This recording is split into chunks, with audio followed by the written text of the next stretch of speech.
আমি আপনাদের বলতে চাই, মুসলিম সমাজে 30 দিন রোজা রাখে। তারা কি করেন? 30 দিন ভোর 4টে থেকে সন্ধ্যে 6টা পর্যন্ত জলগ্রহণ করেন না। জল তো দূরের কথা, থুতু পর্যন্ত গেলেন না। আমাদের একাদশীর দিনে অনেক কিছু খাওয়া যায়, তবু কেন করবেন না আমার প্রশ্ন। আপনার ছেলে মেয়েদের করান, আপনি বলবেন না যে আমার ছেলে মেয়ে শরীর খারাপ হবে না। ডাক্তাররা বারবার বলছেন ফাস্টিং করো, ফাস্টিং করো। বাচ্চা মেয়েদেরকে বলছে মোটা হয়ে যাচ্ছ, ফাস্টিং করো। যত ফাস্টিং করবে শরীর ফিট থাকবে, নইলে কিন্তু আনফিট হবে ভবিষ্যতে। যত ফাস্টফুড খাবে, খারাপ খারাপ খাবার খাবে, তত কিন্তু অন্যায় হবে। কারণ আমি একজন ডাক্তার দেখাতে গিয়েছিল তার মায়ের মেয়েকে। তো ডাক্তারবাবু সুন্দর করে বললেন, তুমি কি রাস্তার খাবার খাও? বলে হ্যাঁ খাই। তুমি কি মোবাইল দেখো? বলে হ্যাঁ। ওই তোমার মাইগ্রেনে ব্যথা হয়ে গেছে। তো শোনো, এক কাজ করো, মাইগ্রেন মানে মাথার খুব ব্যথা, মোবাইল কটা পর্যন্ত দেখো? বলে 12টা পর্যন্ত। ওনার বাবাকে ডাক্তারবাবু বললেন, এক কাজ করুন, মোবাইলটা রাত্রি 10টার পর নিয়ে ড্রয়ারের মধ্যে ভরে দিন, আর ফাস্টফুডে খাবার একবারে খেয়ে দেবেন না। যদি এরপর থেকে রাস্তার খাবার খায় আর যদি ওই মোবাইলটা সারা রাত্রি দেখে ভোর 3টে 12টা পর্যন্ত, তারপরও মাথায় ব্যথা হয়, তারপর গ্যাস হয়, খারাপ কিছু হয়, তাহলে একটা সাদা কাগজে তার সামনে লিখে দেবেন, যেমন কর্ম তেমনি ফল। তাই বারবার প্রত্যেকটি ছেলে মেয়ের কাছে বলবো, অখাদ্য কুখাদ্য খেয়ে, রাস্তার খাবার খেয়ে নিজেদেরকে নষ্ট করে দিও না। ভালো স্বচ্ছ খাবার খাও, ভক্তি জন্মাক। মা বাবা কষ্ট করে তোমাদের মানুষ করছে, বড় করছে। যে কোনো কাজ করবার আগে একটু ভাববে যে মা বাবা অক্লান্ত পরিশ্রম করে আমাদের জন্য এত কিছু করছে, আমরা মা বাবার জন্য কি করলাম। এমন কিছু অসাবধানতা বসা, এমন কিছু কাজ করে নিও না অসাবধানে, যাতে বাবা মায়ের খুব দুঃখ হয়, বাবা মা লোকের কাছে মুখ দেখাতে পারে না। এ কাজ প্রত্যেকটি ছেলে মেয়ে করো না। প্রদীপ পালের বাবার নিবেদন রইল, বাবা মায়ের মান সম্মান রক্ষা করো। বাবা মা তোমার জন্য সারাদিন পরিশ্রম করছে, তোমার জন্য টাকা রাখার চেষ্টা করছে, এই বাবা মাকে সম্মান দাও। একটু অনুভব করতে শেখো যে আমার বাবা অক্লান্ত পরিশ্রম করছে, সকাল থেকে সন্ধ্যে পর্যন্ত বাড়ি আসে না। কেন আসে না? নিজের জন্যে নয়, একমাত্র ছেলে মেয়েদের জন্য। মারা এত কষ্ট করছে সকাল থেকে সন্ধ্যে পর্যন্ত, আমার মেয়েকে কি খাইয়ে আমি পাঠাবো কলেজে, কি খাইয়ে স্কুলে পাঠাবো, কি খাইয়ে বাচ্চাদেরকে স্কুলে পাঠাবো, এগুলো সব মায়েদের চিন্তা। অনুভব করবে একটু যে আমার মা কি করছে, সারাদিন পরিশ্রম করছে একমাত্র আমার জন্য। তাই প্রত্যেকটি প্রজন্ম, পরবর্তী প্রজন্ম ছেলে মেয়েদের আমার অনুরোধ রইল তোমাদের কাছে যে তোমরা অন্তত যে কোনো কাজ করবার আগে একটু ভাববে, নিজের বাবা মায়ের মুখটার দিকে একবার তাকাবে, দেখবে তোমরা খারাপ কাজ করতে পারবে না। কৃষ্ণ ভক্ত হও, দেখবে ভালো হবে। আর প্রত্যেকেই বলবো, আপনারা একাদশী করতে শেখান আপনাদের বাচ্চাদেরকে। কিছু খেতে হবে না তো, একটু সাবু করবেন, বাচ্চাদের খাওয়াবেন, কলা দেবেন, পাকা ফল দেবেন, একটা সবজি দেবেন। এমনও তো ছেলে হয়েছে যে ভোর 4টেই গেছে কলেজে, সে খাবার পায়নি, সারাদিন হয়তো সেদিন কিছু খেতে পায়নি, এমনও দিন তো চলে গেছে। একটা দিন একাদশী করে দেখবে জীবনে কত আনন্দ হবে।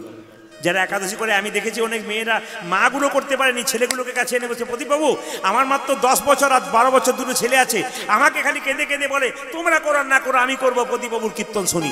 এর থেকে আমি প্রমাণ পেলাম যে মায়ের চাইতে বাচ্চাগুলো আগে ভিজে গেছে। তাই প্রত্যেকটি ছেলে মেয়েকে বলবো, মাকে বলো, বাবাকে বলো, একাদশী করো, আমরাও করবো।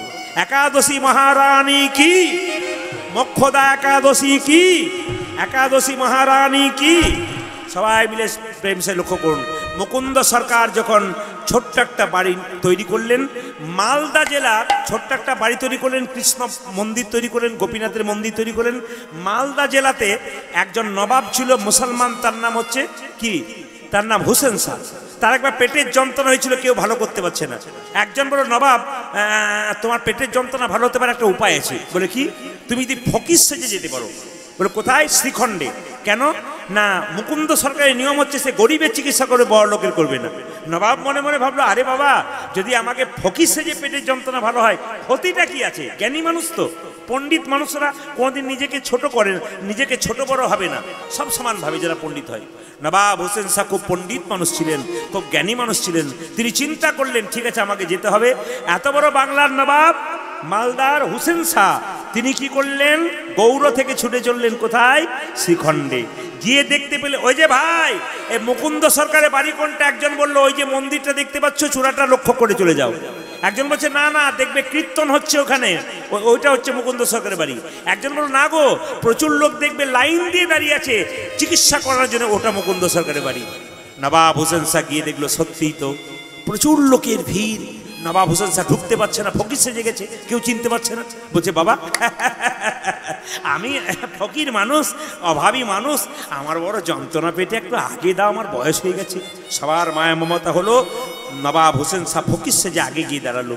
গিয়ে দেখছে কি জানেন, এত বড় কবিরাজ সকালবেলায় গোপীনাথের পুজো করছে, তারপর চিকিৎসা করছে। আমি আপনাদের চৈতন্য ফেরানোর জন্য বলি, আমি একবার অ্যাপেলো চেন্নাই চিকিৎসা করাতে গেছিলাম। যে ডাক্তারবাবুকে চিকিৎসা করাতে গেছিলাম, সেই ডাক্তারবাবুর বাড়ি আমি একবার যখন গেলাম, তখন সকালবেলায় দেখতে পাচ্ছি ওই ডাক্তারবাবু সকালে ঘুম থেকে করে স্নান করে প্রত্যেক দিন 10-12টা অপারেশন করে। এত বড় ডাক্তার, ইংল্যান্ড আমেরিকা ফেরত ডাক্তার, সকালবেলায় গোবিন্দের ভজন করছে। আমি বুঝে নিলাম, স্যার আপনারও ভগবান ভজন করেন? উনি বলছেন, আমি আমেরিকা থেকে পাস করে আর ইংল্যান্ড থেকে পাস করি, ওনার কৃপা যতক্ষণ না আমার হবে ততক্ষণ গৌর গোবিন্দের কৃপায় বড় বড় মানুষগুলো যারা হয় দেখবেন তারা খুব কৃষ্ণ ভক্ত হয়, আর সাধারণ মানুষ খুব কৃষ্ণ ভক্ত হয়। আর মাঝে যে থাকে এইগুলোই গন্ডগোল করে, কোন দিকে যাবে খুঁজে পায় না। নিন্দুক কোনগুলো পর্যন্ত, যেগুলো এদিক বলে না মধ্যবিত্ত মরে, বড় আর ছোট ঠিক থাকে, মধ্যবিত্ত মরে। দেখবেন হাই কোয়ালিটির মানুষগুলো রাত্রিবেলায় বাপ বেটা একসঙ্গে খায়, আর দেখবেন খুব নিচু সরল মানুষগুলো এরা দেখবেন পুজো পাঠে খায়। আর মাঝামাঝি যারা আছে তারা বলে কোন দিকে যায়, এই দিক না ওই দিকে যায়, এই কথা বলে। যে গাছে ফল ধরে সেই গাছের ডালটা ওপর দিকে যায় না নিচের দিকে যায়? জোরে বলুন। হয় দেখুন, যে ঘুমাচ্ছে সে বলছে না। আমি আপনাদের বলতে চাই, যারা কৃষ্ণ ভক্ত হয় তাদের ভাবটি এরকম হয় না এরকম হয়, ভাবটি নিচু হয়। মুকুন্দা নরহরি দুজনে মহাপ্রভুর কাছে গেছে, তাকান দরজার সামনে দাঁড়িয়ে আছে শ্রীবাস অঙ্গনে, মহাপ্রভুকে দেখবে বলে দুজন দাঁড়িয়ে আছে। মাইরা, ভক্ত যদি কাই মনে কোনো বাঞ্ছা করে, ভগবানের সাধ্য নাই সেই বাঞ্ছা নাই করে। আপনি মন্দিরে একই কথা, এই যে বাচ্চাদেরকে বলছি, মন্দিরে একই কথা বারবার বলুন আপনার ছেলের জন্য, মেয়ের জন্য। আমি আপনাকে গ্যারান্টি দিলাম ভগবান আপনাকে কৃপা করুন। আপনি মন্দিরে গিয়ে বারবার একই কথা বলুন, দেখুন বারবার শুনবে। কেউ যদি ঘুমাচ্ছে তাকে যদি বারবার দরজায় ধাক্কা দেওয়া হয়, সে যেমন জাগবে। যিনি ভগবান মন্দিরে আছেন বারবার বলবেন, তিনি শুনবেন। তবে আপনি গাড়ি বাড়ি টাকা পয়সা চাইবেন না, কি চাইবেন? কৃষ্ণ ভক্ত ভক্তি চাই। আপনি খালি প্রার্থনা করবেন গোবিন্দের মন্দিরে বারবার, প্রভু সম্পদ দেবে কিনা সেটা তোমার ব্যাপার, কিন্তু আমার একটাই প্রশ্ন রইল, আমার ছেলে যেন কৃষ্ণ ভক্ত হয়। আমি যেন গর্ব করে বলতে পারি আমি মা হয়েছি, বাবা হয়েছি। আমি চোরের বাবা নয়, ডাকাতের বাবা নয়, আমি ডাকাতের মা নয়, আমি কৃষ্ণ ভক্তের মা। আমি এমন ছেলে তৈরি করব না লোকে নিন্দা করে করে বেড়াই, আমি এমন ছেলে তৈরি করব যেন নিতাই গৌর হরি বল বলে কৃষ্ণ। মায়েরা, দুফোঁটা চোখের জল ভগবান ছুটে আসে। এইদিকে এইদিকে বাচ্চাদের বারবার বলবো যে যেখানে বসে আছে একবারে মন দিয়ে শুনে। দুফোঁটা চোখের জল মন্দিরে কেউ যদি বারবার ফেলে, ভগবান ছুটে আসে। সুদামা কৃষ্ণের কাছে যাচ্ছিল, যেতে যেতে কৃষ্ণ কৃষ্ণ বলে কাঁদছিল। পায়ের মধ্যে কাটা ফুটেছিল, তবু কৃষ্ণ ছাড়ে নাই। পা থেকে রক্ত বেরোচ্ছে, কৃষ্ণ বলে কাঁদছে, তবু সুদামা কৃষ্ণ নাম ছাড়ে নাই। কৃষ্ণ দ্বারকার রাজ সিংহাসনে বসে বসে বলছে, কৃষ্ণ সুদামা তুই কাঁদ, তুই কাঁদ, যত কাঁদবি তত আমার কাছে আগে আসবি, যত কাঁদবি তোর আসার পথটা তত আমার কাছে পিচ্ছিল হয়ে যাবে, তুই কাঁদ। সুদামা যখন কৃষ্ণের কাছে গেল, কৃষ্ণ তার স্ত্রী রুক্মিণী সত্যভামাকে বলল, একটা সোনার পাত্র দাও। কেন, কি করবে? জল দাও, আমি আমার বন্ধুর পাটা নিজের হাতে ধুইয়ে দেব গো। ভক্ত যদি ভগবানকে ঠিক মতো ডাকতে পারে, ভগবান কাছে আসে। একদিকে মুকুন্দ কাঁদছে, একদিকে নরহরি কাঁদছে ভগবানের জন্য। শ্রীবাস অঙ্গন থেকে মহাপ্রভু দুটো হাত তুলে শ্রীবাসকে বললেন, শ্রীবাস ভক্ত আমাকে দেখবার জন্য পাগল হয়ে গেছে, আমি ভক্তের কাছে না গেলে ভক্ত যে শান্তি পাবে না। চলো শ্রীবাস। সুরধ্বনি তীর দিয়ে কীর্তন করতে করতে চলে যায়। ওরা দু ভাই আমাদের দর্শন করুক। বারবার চাইছিল ভগবানকে দেখতে, দেখুন মিলেও গেল, ভগবান মিলিয়ে দিলেন। যদি কেউ কান্নাকাটি করেন তাহলে আপনার পাশে এসে আপনার চোখটা মোছানোর জন্য লোক আছে, যদি চোখে জল পড়ে। কিন্তু ঠান্ডা লেগে যে সর্দিতে নাক থেকে জল পড়ে, ও মোছানোর লোক কিন্তু কেউ নাই, ওটা আপনাকেই মোছাতে হবে। এই জন্য আমি আপনাদের বলবো, ঠান্ডা লাগাবেন না। গম গম করছে, মাইকটা টোনটা ক্লিয়ার করুন। জয় নিতাই। সবাই, হ্যাঁ সবাই লক্ষ্য করুন। এই যে বাতাসা প্রসাদটা দেখছেন, আমি দাদা ভাইদের কাছে বলেছি যে আমাদের গোপীনাথ দেখবেন অন্যরকম আছে। অগ্রদ্বীপের গোপীনাথ আছে, শ্রীখণ্ডের গোপীনাথ আছে। তা আপনারা যারা দেখবেন, এটা হচ্ছে মুর্শিদাবাদ জেলা। আপনার বর্ধমান জেলা যাবেন, কাটোয়ার কাছে দেখবেন শ্রীখণ্ড বলে একটা জায়গা আছে, যেখানে একটা মন্দির আছে, গোপীনাথের মন্দির। ওখানে গেলে দেখবেন সব মন্দিরে ভগবানের হাতে নাড়ু থাকে, কিন্তু ওইখানে গেলে দেখবেন পাথরের নাড়ু আছে। শুধু পাথরের নাড়ু নয়, এবার অর্ধেকটা আছে। তার নাড়ুটা অর্ধেক হলো কেন? এটা হচ্ছে লীলাটার নাম হচ্ছে ভক্ত রঘুনন্দন। এই যে কীর্তনে আপনারা মালা তিলক দিচ্ছেন, এই যে মা দিয়ে গেল কীর্তনে মালা তিলক, এই মালা তিলক দেওয়ার রীতি প্রথম চালু করেছিল কে? ভক্ত রঘুনন্দন। এই জন্য ভক্ত রঘুনন্দনকে আমাদের শ্রদ্ধা করতে হবে। সবাই জেনে নিন, কীর্তনে মালা তিলক দেওয়ার রীতি প্রথম চালু করেছিল কে? ভক্ত রঘুনন্দন। সেই রঘুনন্দন 5 বছর বয়সে গোপীনাথকে নাড়ু খাইয়েছিল। আমি কথাগুলো বলার পর আপনাদের 1 ঘন্টা পর জিজ্ঞেস করবো আপনারা ঠিক শুনেছেন কিনা। শুনে নিন। আমি বলতে চাই, ভগবান আমাদের কান দিয়েছে কটা? জোরে বলুন। 3টে। একজন 3টে দেখাচ্ছে। কটা কান দিয়েছে? 2টো। আর মুখ দিয়েছে কটা? জোরে বলুন। 1টা। তাহলে কান দিয়েছে 2টো, মুখ দিয়েছে 1টা। বলতে বেশি বলেছে না শুনতে বেশি বলেছে? আপনারা বলেন বেশি না শোনেন বেশি? যদি সংসারে কম বলতেন তাহলে তো গন্ডগোল হতো না। আমরা শুনি না, বেশি বলি, এই জন্য গন্ডগোলটা হয়। আর আমাদের তো কীর্তনে আসলে বেশি বলতে হয়।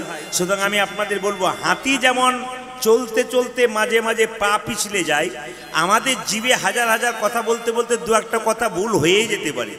তা ভুলগুলোকে কেউ তুলবেন না, ভালোগুলোকে তুলুন। মানুষের সামনে দিন, লাভ আছে। হতেই পারে মানুষ মাত্রে ভুল হয়, সেই ভুলটা হতেই পারে। আপনার আমার পৃথিবীতে বড় বড় মহাপুরুষের হয়েছে। ভুল করতে করতেই মানুষ শেখে। এই জন্য ভুলগুলোকে ধরবেন না, চেষ্টা করবেন ভালোগুলো তুলে মানুষের সামনে দিন। আপনারও ভালো হবে, আপনার পরবর্তী প্রজন্ম ভালো হবে। এই জন্য আমি আপনাদের বারবার বলবো, রঘুনন্দনের জন্ম হয়েছিল বৃহস্পতিবার। কিবার বললাম? জোরে বলুন, জোরে বলুন। কিবার বললাম? যেদিন জন্ম হয়েছিল সেদিন একটা পুজো হয়েছিল, সেই পুজোটার নাম সরস্বতী পুজো। এই সরস্বতী পুজোর দিনে কিন্তু রঘুনন্দনের জন্ম হয়েছিল, বৃহস্পতিবার। আসুন রঘুনন্দনের জন্মের আগে জানবো তার বাবা মায়ের একটু পরিচয়। সবাই শুনে নিন। শ্রীখণ্ডে 2 ভাই বাস করত। বড় ভাইয়ের নাম মুকুন্দ, ছোট ভাইয়ের নাম নরহরি। আজকে বাতাসাটা হাতে নিলাম কেন আগে জানিয়ে দিই। কীর্তনের শেষে এখানকার কমিটিদের বলেছিলাম 5-6 কেজি বাতাসা আনতে, যতটুকু পেরেছে এনেছে। আপনার কীর্তনের শেষে প্রসাদ কিন্তু কাপড়ে কোণে বেঁধে নিয়ে যাবেন, আর বাবারা পেলে কিন্তু পকেটের ভেতরে ভরে নিয়ে যাবেন। বৃহস্পতিবার আপনার বাচ্চা যদি খুব চঞ্চল থাকে, খুব অস্থির, খুব চঞ্চল, বৃহস্পতিবার সকাল 10টা-11টায় স্নান করিয়ে, 12টার আগেই স্নান করিয়ে তুলসী মন্দিরে ধোয়া কাপড় পরিয়ে বসিয়ে একটা তুলসী পাতা দিয়ে কপালে জয় গোপীনাথ জয় গোপীনাথ 3বার ঠেকিয়ে বাতাসাটি তুলসী পাতা সহ বাচ্চার মুখে দিন। 1 বছর দিন। আপনাকে আমি পরীক্ষা করতে বলছি, আমি বলছি না যে আপনার বাচ্চা হচ্ছে। 1 বছর পর আমাকে উত্তর দেবেন। ভক্তি ভরে করার পর আমি আপনাদের কিচ্ছু বলবো না। আমি বলবো 1 বছর পর আমাকে উত্তর দেবেন আপনার ছেলে ভক্ত হলো কিনা। 1। 2 নম্বর, 1 বছর দেওয়ার পর আমাকে ফোন করে বলবেন যে আপনার ছেলে মেয়ে চঞ্চলতা অনেকটা দূর হলো কিনা। এগুলো আমাকে বলবেন আপনারা। আমি নাম্বার আমার দিয়ে দেবো শেষে। এগুলো আমরা, আপনার দায়িত্ব রইল, আমাকে বলবেন 1 বছর দেওয়ার পর, ভক্তি ভরে করার পর। তৃতীয়, আপনার বাড়িতে কোনো অশান্তি যদি হয়, ভক্তি ভরে তুলসী গাছে প্রত্যেকে প্রতিদিন জল দিন। যে মনের মধ্যে অশান্তি হিংসা লুকিয়েছিল সেই হিংসাগুলো আস্তে আস্তে যাবে। এই তুলসী প্রসাদ বাড়ির সবাই খান।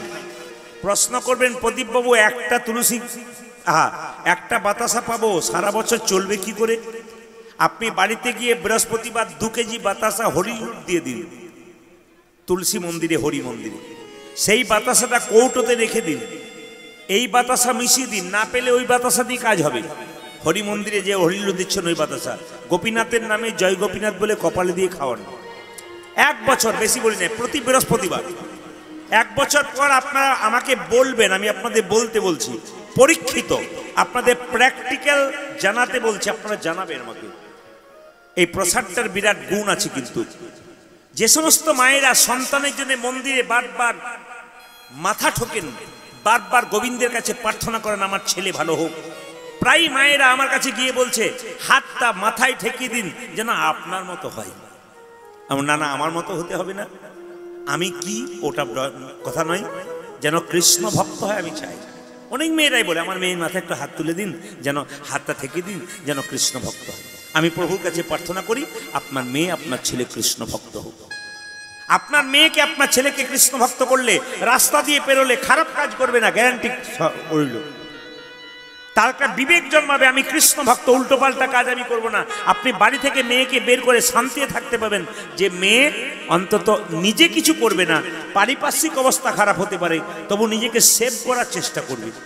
এখন পরিস্থিতি খুব খারাপ, ছেলে মেয়েদের বাইরে রাখা সমস্যা। তার মধ্যে ছেলে মেয়ে যদি সচেতন থাকে নিজের কাজের মধ্যে দিয়ে, নিশ্চয়ই ছেলে মেয়ে ভালো হবে। সেই সচেতনতা একমাত্র কৃষ্ণ ভক্ত ছাড়া হতে পারে না। তাই ছেলেদের কৃষ্ণ ভক্ত করুন। আসুন, বর্ধমান জেলার শ্রীখণ্ড গ্রামের 2 ভাই, বড় ভাইয়ের নাম মুকুন্দ সরকার, ছোট ভাইয়ের নাম নরহরি সরকার। মায়েরা, মুকুন্দ সরকারের ছেলে রঘুনন্দন এখন জন্ম হয় নাই। মুকুন্দ সরকারকে একদিন নরহরি বলল, দাদা তুমি তো কবিরাজি চিকিৎসা করো। মুকুন্দ সরকার চিকিৎসা করে, কবিরাজি চিকিৎসা, নাম ডাক খুব একটা নাই, তবে মোটামুটি আছে। তো সঙ্গে সঙ্গে ছোট ভাই বললো, দাদা এক কাজ করো না, একবার শ্রীখণ্ড থেকে নবদ্বীপ সেবা সঙ্গমে গেলে হয়। বলে কি জন্য যাবো? বলে মহাপ্রভুর আশীর্বাদ পাওয়ার জন্য। কত মানুষ আসছে কীর্তন শুনতে মহাপ্রভুর আশীর্বাদ পাওয়ার জন্য, আর তুমি যাবে না? সামনে আমাদের মহাপ্রভু মন্দির, একবার দেখতে যাবে না? খুব একটা সামনে নয়, বহু রাস্তা কিন্তু। তো দুজনে মিলে বললো তাহলে চল। বড় ভাই বললো, হ্যাঁ রে ভাই। ছোট ভাইকে বলছে, হ্যাঁ রে এতটা রাস্তা যে যাবো, তাই হেঁটে হেঁটে যেতে পারবি? তখনকার দিনে তার ট্রেন বাস ছিল না, হেঁটে হেঁটেই যেতে হতো। এত রাস্তা যাবি কি করে? ছোট ভাই বলল, দাদা হরিনাম করতে করতে যদি রাস্তা দিয়ে হেঁটে যায় কেউ, তবে রাস্তা সহজে বোঝাই যায় না। দেখে নেবেন আপনারা, কৃষ্ণ ভক্ত মানুষ যারা হয় তাকিয়ে দেখবেন হরিনাম করতে করতে রাস্তা দিয়ে হাঁটছে, ও বুঝতেই পারল না কখন রাস্তা খাটো হয়ে গেছে। কেন? সব তো গোবিন্দের কৃপা, মনটা তো গোবিন্দের প্রতি থাকে। ব্রজগোপীরা যখন গোবিন্দের কাছে ছুটে যাচ্ছিল, হাজার হাজার ব্রজগোপী যাচ্ছে, কিন্তু বলুন তো কেউ কারোর দিকে তাকাচ্ছিল যে কে আগে যাচ্ছে? সবার চেষ্টা কে আগে গোবিন্দের কাছে পৌঁছাতে পারে। এই জন্য মনটাকে ঠিক রাখবেন, দেখবেন ভগবানের কৃপা অবশ্যই পাবেন। আপনি চশমা পরে আছেন, আপনাকে ডাকছি, একটু উঠুন। আপনাকে একটু উঠুন, আপনি আসুন। হ্যাঁ উঠুন, আপনাকে ডাকছি প্রথম। আপনাকে ওখানটা দাঁড়ান না, কেউ আসুন আসুন। না না, আপনাকে নয়, মুকুন্দ সরকার নবাবকে ডাকছি, বুঝুন। মানে এইভাবে ডাকছিল আর কি। আপনি আসুন, উঠতে পারছেন না, আপনি আসুন। নবাব এইদিকে, নবাব হোসেন, এইদিকে তাকান মায়েরা, নবাব হোসেন শাহকে মুকুন্দ, এই যে এই যে এই যে আপনাকে ডাকছি। নবাব হোসেন শাহকে চিনতে পারেনি, ফকির সেজে দাঁড়িয়ে আছে। কি হয়েছে তোমার? আমার পেটে খুব দেখি জামাটা খোলো তো। এত বড় বাংলার নবাব মনে মনে ভাবছে জামা আমি খুলবো, রোগ যদি ভালো না হয় তোমার একদিন। আরে ভাবছো কি? জামাটা খোলো। যে না ধমক দিয়েছে, জামাটা খুলে দিয়েছে, অমনি চিৎকার করে বলছে, এবার মাটির বারান্দাতে গড়াগড়ি দাও। নবাব মনে মনে ভাবছে কালের কাল বর্ষাকাল, হরিণে চাটে বাঘের গাল।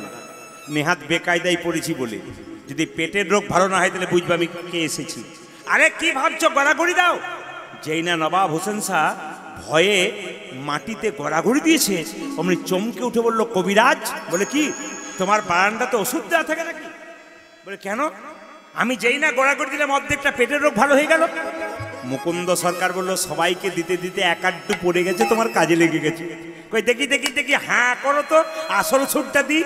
যেই না হাঁ করেছে, আসল ওষুধটা দিয়েছে, আর মুকুন্দ কবিরাজের ওষুধে নবাবের রোগ ভালো হয়ে গেছে। আসলে তা নয় মা, ভক্তপদ ধুলিয়ারে ভক্তপদ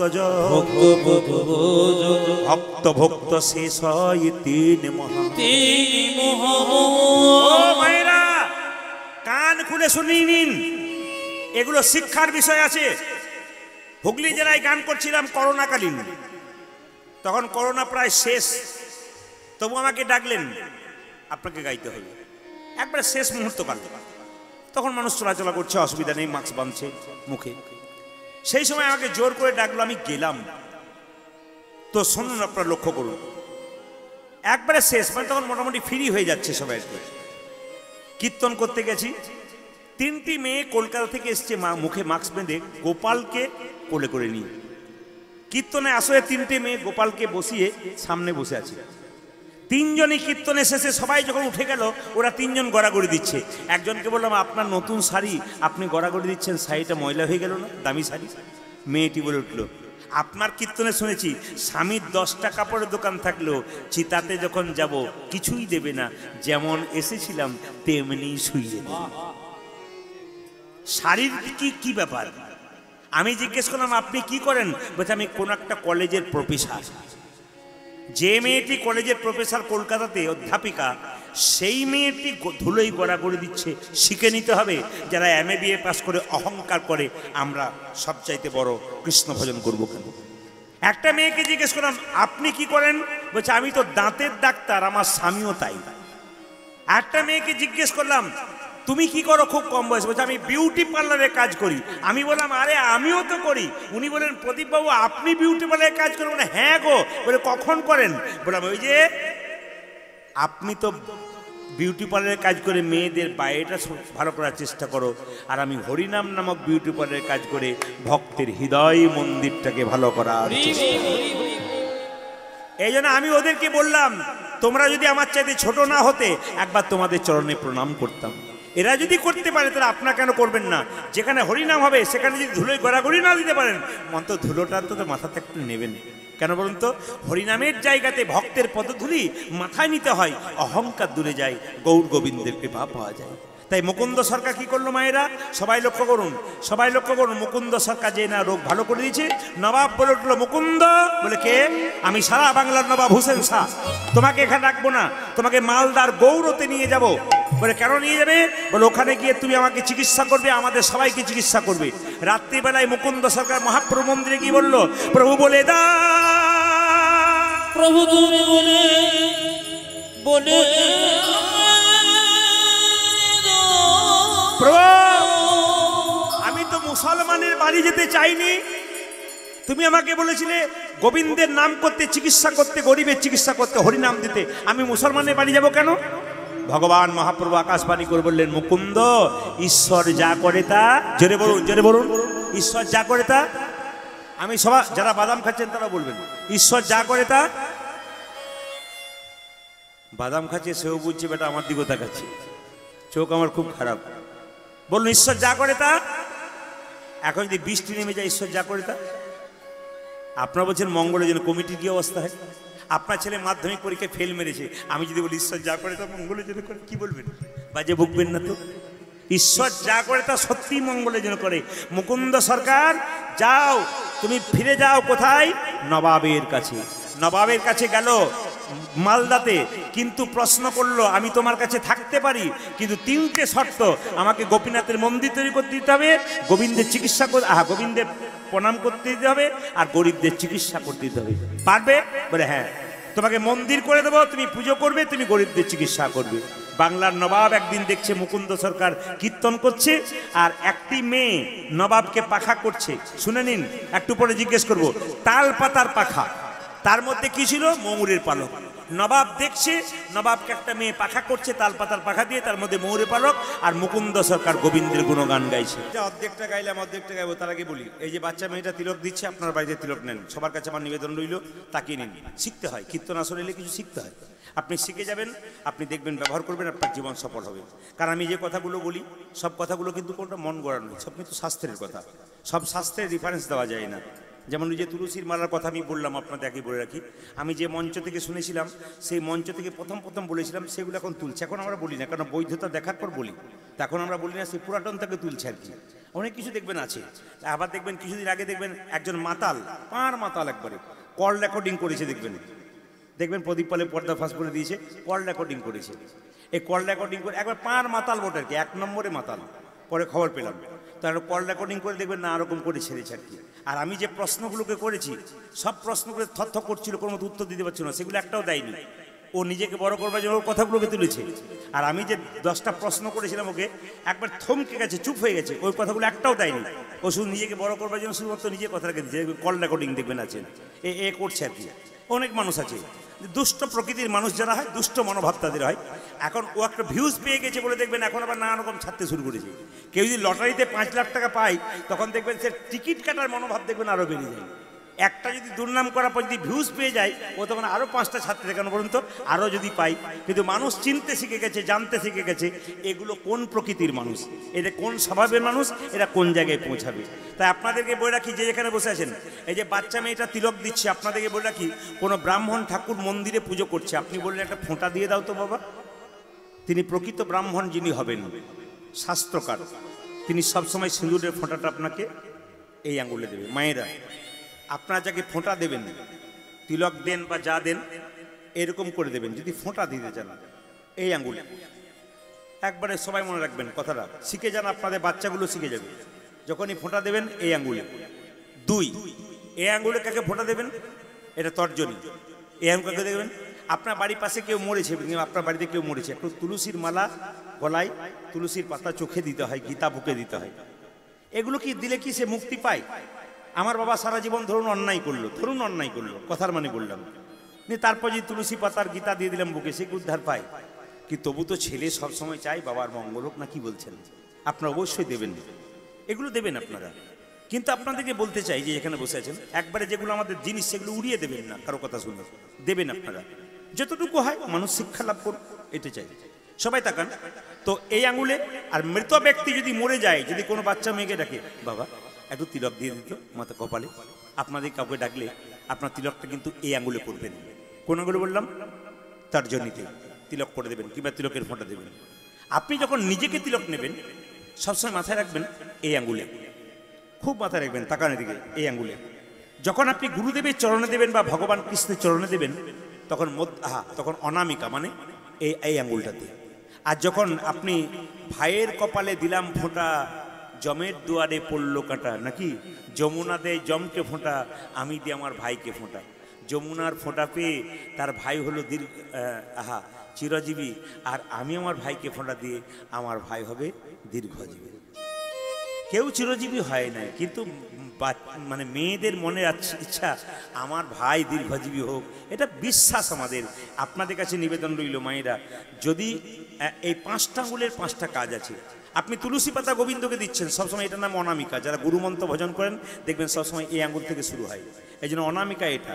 আপনি একটা বাতাসা দেবেন গোবিন্দকে এই আঙুলে, আপনি একটা তুলসী পত্র দেবেন এই আঙুলে, যেন এই আঙুলটা টাচ থাকে, খুব মাথায় রাখবেন। এটা কিন্তু ভগবান বিষ্ণুর আঙুল, সবসময় কিছু দেবার সময় এই আঙুলটা যেন টাচ থাকে। শিখে নিয়ে যান, আপনাদের লাভ আছে। কাল সকালে বলবেন আমি যে 3 ঘন্টা কীর্তন শুনলাম, আমি কি শিখে এলাম।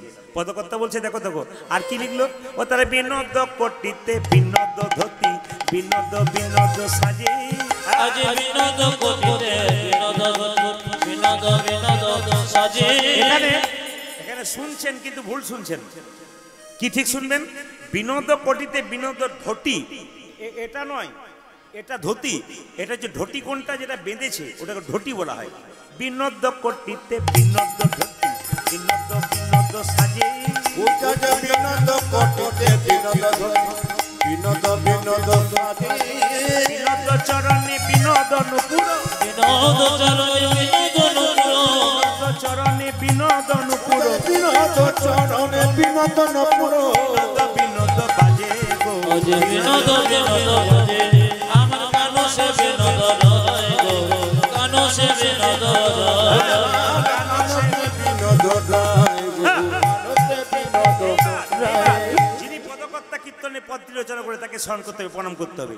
যদু নাতি কই বিনোদ না করো, বিনোদ কদম্ব তলে, আমার যদু নাতি কই বিনোদ না করো, বিনোদ কদম্ব তলে।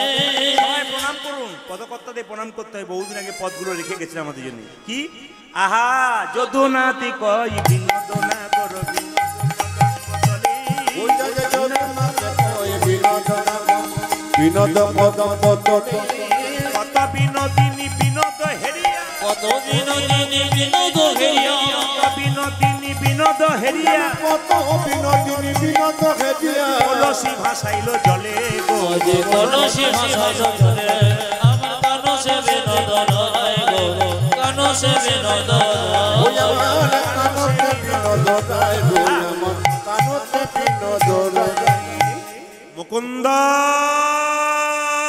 নবাব বলে উঠল। এবার দেখি আপনার আছে, এবার দেখবো আপনারা কেমন কীর্তন শুনছেন।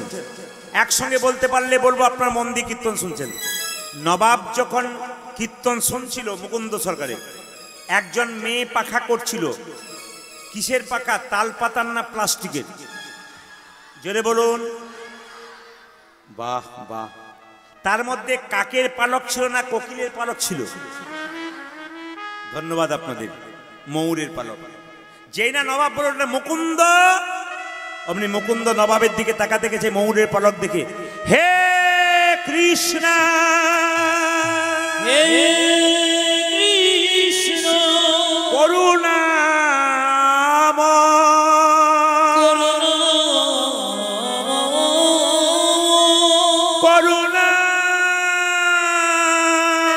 কর তুমি করুণা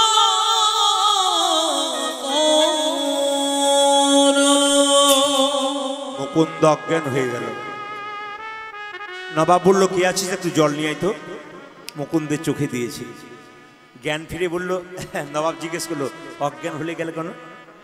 মুকুন্দ মনে মনে ভাব তুমি তো মুসলমান, আমি তো হিন্দু, কৃষ্ণ অনুরাগী কথা কেমন করে জানবে? তোমার ময়ূরের পালকে কৃষ্ণ দেখতে পেয়ে আমি অজ্ঞান হয়ে গেছিলাম। নবাব জীবনে কোনদিন মিথ্যে কথা বলিনি, আজ একটা বলবো। নবাব সারা জীবন কৃষ্ণ ভজন করলাম, চিকিৎসা করলাম, সবার রোগ ভালো করলাম, আমার একটা রোগ আছে, মৃগী রোগ। নবাব বলল মুকুন্দ তুমি মিথ্যে কথা বলেছো। তোমার যদি মৃগী রোগ থাকবে, তুমি যখন কৃষ্ণ নাম করছিলে অজ্ঞান হওয়ার পরে তোমার মুখে কৃষ্ণ কৃষ্ণ বেরোচ্ছিল কেন? তোমার যদি মৃগী রোগ থাকবে, তুমি যখন কৃষ্ণ কৃষ্ণ বলে কাঁদছিলে তোমার চোখে জল পড়ছিল কেন? মুকুন্দ বলে উঠল নবাব আমার অপরাধ হয়ে গেছে। নবাব বলল অপরাধ তোমার হয়নি, আমার হয়েছে। তোমার মতো কৃষ্ণ ভক্তকে আমি আমার কেনা গোলাম মনে করে আমি ভুল করেছি। তোমাকে রাখবো না, তুমি শ্রীখণ্ডে চলে যাও। তোমার যাতে অভাব না থাকে, গোটা শ্রীখণ্ডটা আমি তোমার নামে লিখে দিলাম। বাবা আজকে কীর্তন কমিটির ছেলেরা অক্লান্ত পরিশ্রম করে হরিবাসনটা করছে। ছেলেগুলো একবার ভিক্ষা ঝুলি নিয়ে আপনাদের সামনে যাবে। আপনারা যে যেমন পারবেন ওদেরকে দান করুন। মহাশ্মশানের এখানে একটা ভালো একটা মন্দির তৈরি হোক, আমি এটা প্রার্থনা করব ভগবানের কাছে, জায়গাটা সুন্দর পরিপূর্ণ হোক। আপনারা সবাই চাইবেন। পরবর্তী ক্ষেত্রে কোনো ছেলে যদি আপনাদের কাছে যায় হাত পাতে, মন্দির তৈরি করতে গেলে, ধর্মীয় অনুষ্ঠান তৈরি করতে গেলে দান করতে হয়। কি মুসলিম, কি হিন্দু, কি খ্রিস্টান, নিজের নিজের ধর্মীয় প্রতিষ্ঠান যাদের আছে সব জায়গাতে আপনারা দান করবেন, নিজের নিজের ধর্মের জায়গাগুলোকে ভালো করবার জন্য। এরা সবার কাছে নিবেদন রইল। এখন সবাই যাচ্ছে, আমাদের ছেলেগুলো, আপনারা সবাই একটু দানের হাতটা বাড়ি দিন। সবাই লক্ষ্য করুন মায়েরা, মুকুন্দ সরকার বাড়ি ফিরে চললো আর গাইতে গাইতে চললো যশোদারো দুলাল যশোদার সবাই শুনবেন ভালো করে। এরপর যশোদারো দুলাল। মায়েরা মায়েরা মাথায় কাপড়টা নিন, মাথায় কাপড়টা নিন। বাহ, সবাই মিলে করজোরে বসুন, করজোরে। যশোদারো দুলাল যশোদার বজের রাখা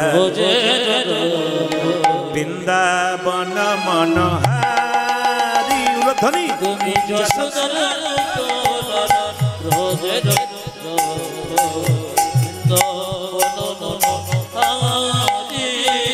যশোদার দুলাল বজের রাখাল বৃন্দাবন মনোহারি।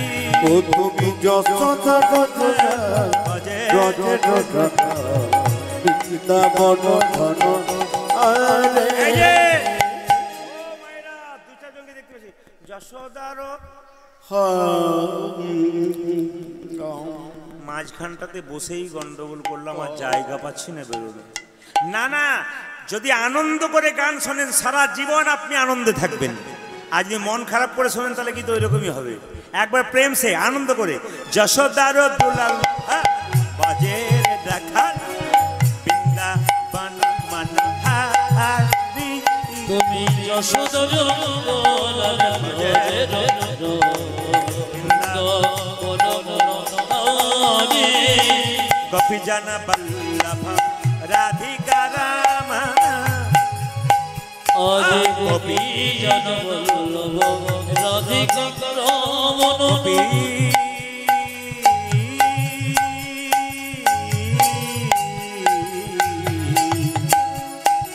গোপী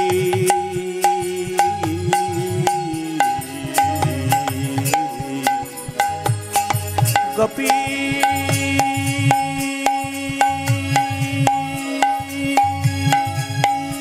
উলধ্বনি হে প্রাণ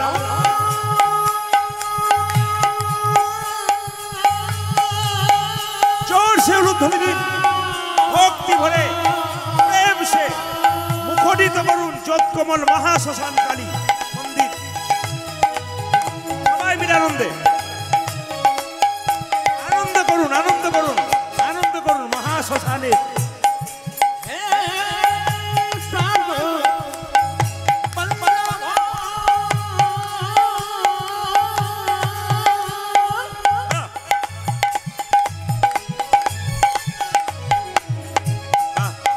সবাই দান করবেন যে যেমন পারবেন যে যেমন যতটা বেশি পারেন আপনার ক্ষমতা অনুযায়ী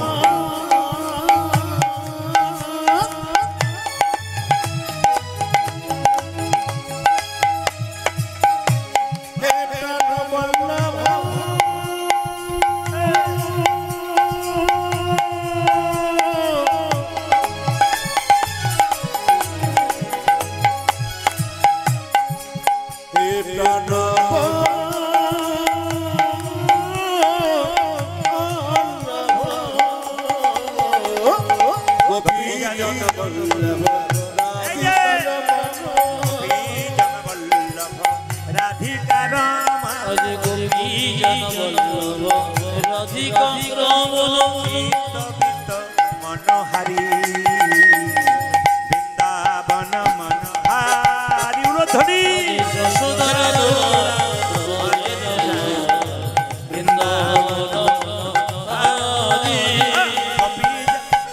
আজ যশোদার দুলাল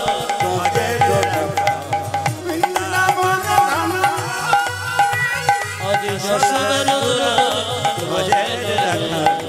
বৃন্দাবন মনোহারি যশোদার দুলাল বজের রাখা বৃন্দাবন মন জয় বলো রাধা রানী কি জয় রাধা রানী কি জয় শ্যাম সুন্দর কি মদন মোহন কি হরিবাসর কি যাদের ঘুম আসছে তাদের কি সবাই জয়। তবে আপনারা যারা এঁটে সেটে বসছেন আমি আজকে সিদ্ধান্ত নিয়েছি 3টে পর্যন্ত গান করব, রাজি আছেন? 3টে মানে ভোর 3টে বলি নাই, 3 ঘন্টার কথা বলেছি। আর ঘড়ির দিকে তাকানো তো 2.5 ঘন্টা প্রায় হয়ে গেল। রাধা রানী কি শ্যাম সুন্দর কি সব ভালো, একটা জিনিস ভালো নয়, যদি কারো ভেতরে অহংকার জন্মে যায়। অহংকার যার হয়ে গেল সে শেষ হয়ে গেল। যে পাথর ভারী হয় ও আগে ডুবে যায়, যে অহংকারে নিজে ভারী হয় সে আগে ভর ভরিয়ে ডুবে যায়। অহংকার ভালো নয়। কিসের অহংকার করছেন? এই দেখান, মৃত্যুর শেষ দিনে আর কিছু নেই। মৃত্যুর সময় শেষে আপনার জায়গা কোথায়? শ্মশানে। দ্বিতীয় কি, আপনার চোখে কি দেখবেন? ঝাপসা দেখবেন। খাবার কি? 1 ফোঁটা জল। কোথায় সেই জলটা পেরোবে না পেরোবে কোনো গ্যারান্টি নেই। মায়েরা, কিসের অহংকার করছেন? আমি আপনাদের বারবার বলবো, অহংকার নয়, প্রেমে রাখুন। আপনি জন্ম পেয়েছেন না একজন দিয়েছে আপনার মা? আপনার নামটা কি আপনি রেখেছেন? একজন রেখেছে। আপনি চাকরি পেয়েছেন, পড়াশুনো করেছেন, একজন আপনাকে পড়াশুনো করেছে। শেষে শ্মশান ঘাটে আসবেন, নিজে আসতে পারবেন, 4 জনে কাঁধে আসতে পারবেন।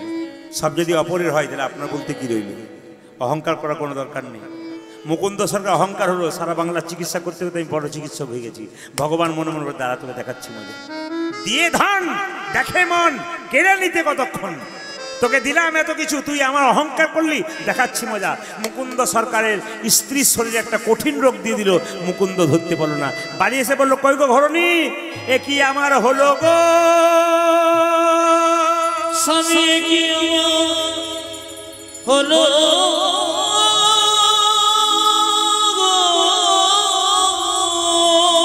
এ কি আমার হলো গো, এ কি আমার হলো হলো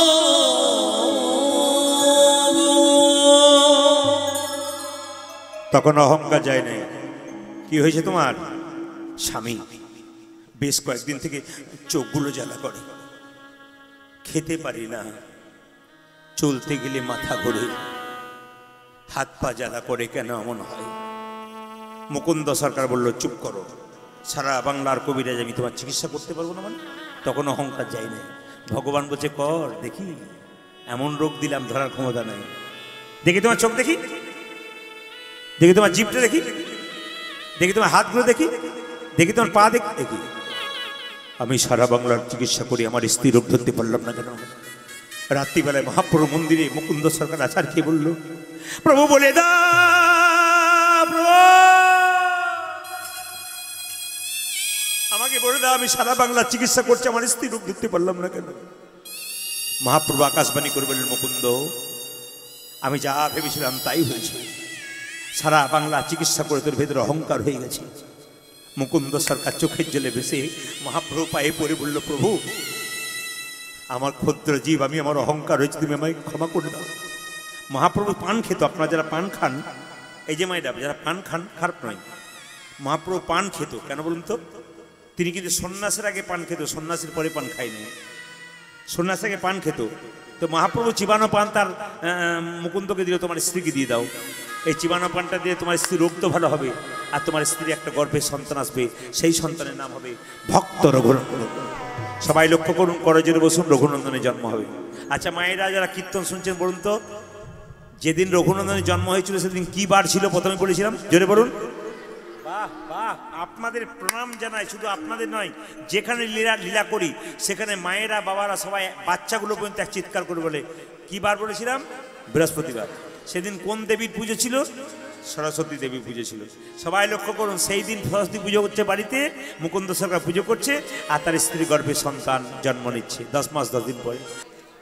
আসলে মায়েরা মায়েদের পক্ষ হয়ে বলেছে, একটি মেয়ে জন্ম নিলে সেই মেয়েটি দুটো কুল রক্ষা করে। একটা মেয়ে দুটো বংশের প্রদীপ, বাপের কুল আর শ্বশুর কুল, আর একটা ছেলে একটা বংশের প্রদীপ। না কি বলছেন? না না, ছেলে হোক আর মেয়ে হোক, সব তো গোবিন্দের দেওয়া, এটা আপনার আমার হাত নাই। যা দিয়েছে গোবিন্দ তাই নিয়ে আনন্দে থাকবেন, সে মেয়ে হোক আর ছেলে হোক, তিনি যা দিয়েছেন কৃপা করে। তবে হিন্দু ধর্মে একটা অধঃপতনের কথা বলি আপনাদেরকে, আমি আপনাদের একটা অনুরোধ করে যাব, ভগবানকে নিয়ে দেবতাকে নিয়ে ভাগ করবেন না। আপনারা একরকম মাইক বাজাবেন, ওরা একরকম মাইক বাজাবে, একটা বিদ্রোহের সৃষ্টি হবে, আমি তা চাই না। সবাই মিলে সমতা বজায় করে বুদ্ধি করে করুন, একে অপরকে দুটো তিনটে চারটা কালী পুজো হতে পারে, 10টা হতে পারে, কিন্তু একে অপরকে মানিয়ে করুন, খুব ভালো লাগবে। এই যে অসম্ভব রকমের বোম ফুটছে আর কি, কেন ফুটছে আমি জানি, হয়তো বিসর্জন টিসর্জন হচ্ছে বোধহয়, তো যাই হোক, মানে সব কিছু সমতা বজায় রেখে আমরা যে মাইকগুলো শুনতে পাচ্ছি বিভিন্ন জায়গাতে, দুপুরবেলায় ঘুমানো যায় না, বয়স্ক বাবারা রাস্তায় পেরিয়ে গেলে কান বন্ধ করতে হয়, বুক ধর ধর ধর ধর করে, কি সব গান উঠেছে, গুড়গুড় গুড়গুড় করে বাজনা উঠেছে, আর কি জমজমাটি ব্যাপার। আর সেইগুলো ছেলেগুলো নাচছে, এমনি নাচতে পারবে না যতক্ষণ না এরকম পারবে। তবে একটা সুবিধা কি বলুন তো, আপনাদের এলাকাতে এসে শুনলাম আপনাদের এলাকাটা খুব ভালো, কেন? এখানে কোনো মাতাল নাই, এখানে কেন মদ খাই? আপনাদের হাসিতে বুঝতে পেরেছি পার্টি আছে।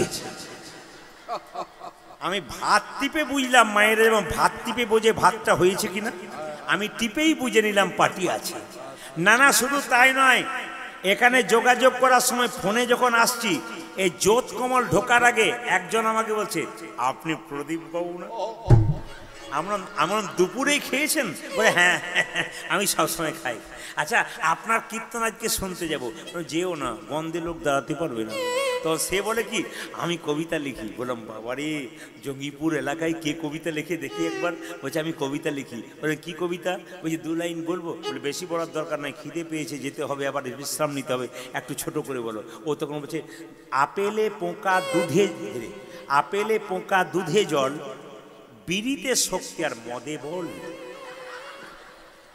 করোনা চলাকালীন লোকে ঘর থেকে বেরোতে পারছে না, মাতালগুলো দেখবেন দিব্যি মদের ভাটিতে দাঁড়িয়ে আছে, একজনেরও হলো না। কি হিম্মত করে বলে তোদের হবে আমাদের হবে না। মানে কি পাওয়ার দেখুন। এই দিয়ে দেখান মায়েরা যে যেখানে বসে আছেন, এই ও বলেছে আপেলে পোকা দুধে জল, বিড়িতে শক্তি আর মদে বল। আমি তখন আমাকে তখন বলছে 1 লাইন কবিতা আপনাকে বলতেই হবে। আমি তখন কবিতা বলতে পারি নাই, এখন আমি বলে দিই, কারণ ওই ব্যক্তি এখানে এসেছেন। নমস্কার আপনাকে। উনি আমাকে দেখেছেন এবং ইশারাও করে দিয়েছেন বলে মনে পড়ে গেল। তা শ্মশানে যখন এসেছেন তখন আপনাকে একটু বলে যাই। উনি বলেছিলেন আমি জেডি খাই, তো উনি যখন এসছেন তো ওনাকে উদ্দেশ্য করে যারা খায় তাদেরকে বললাম খাবে জেডি, ফুলবে বডি, শ্মশান তোমার জন্য রেডি। যাওয়ার চেষ্টা করবেন না, থাকবেন না। ও বলছে কোনো অসুবিধাই নেই, ঠিক আছে। হরে কৃষ্ণ। যাক, ও যে এসেছে উদ্ধার হয়েছে, হাত তুলছে, আমি দেখছি হাত তুলছে, হাত তা যে পাওয়ারেই তুলুক না কেন, নাকি বলছেন?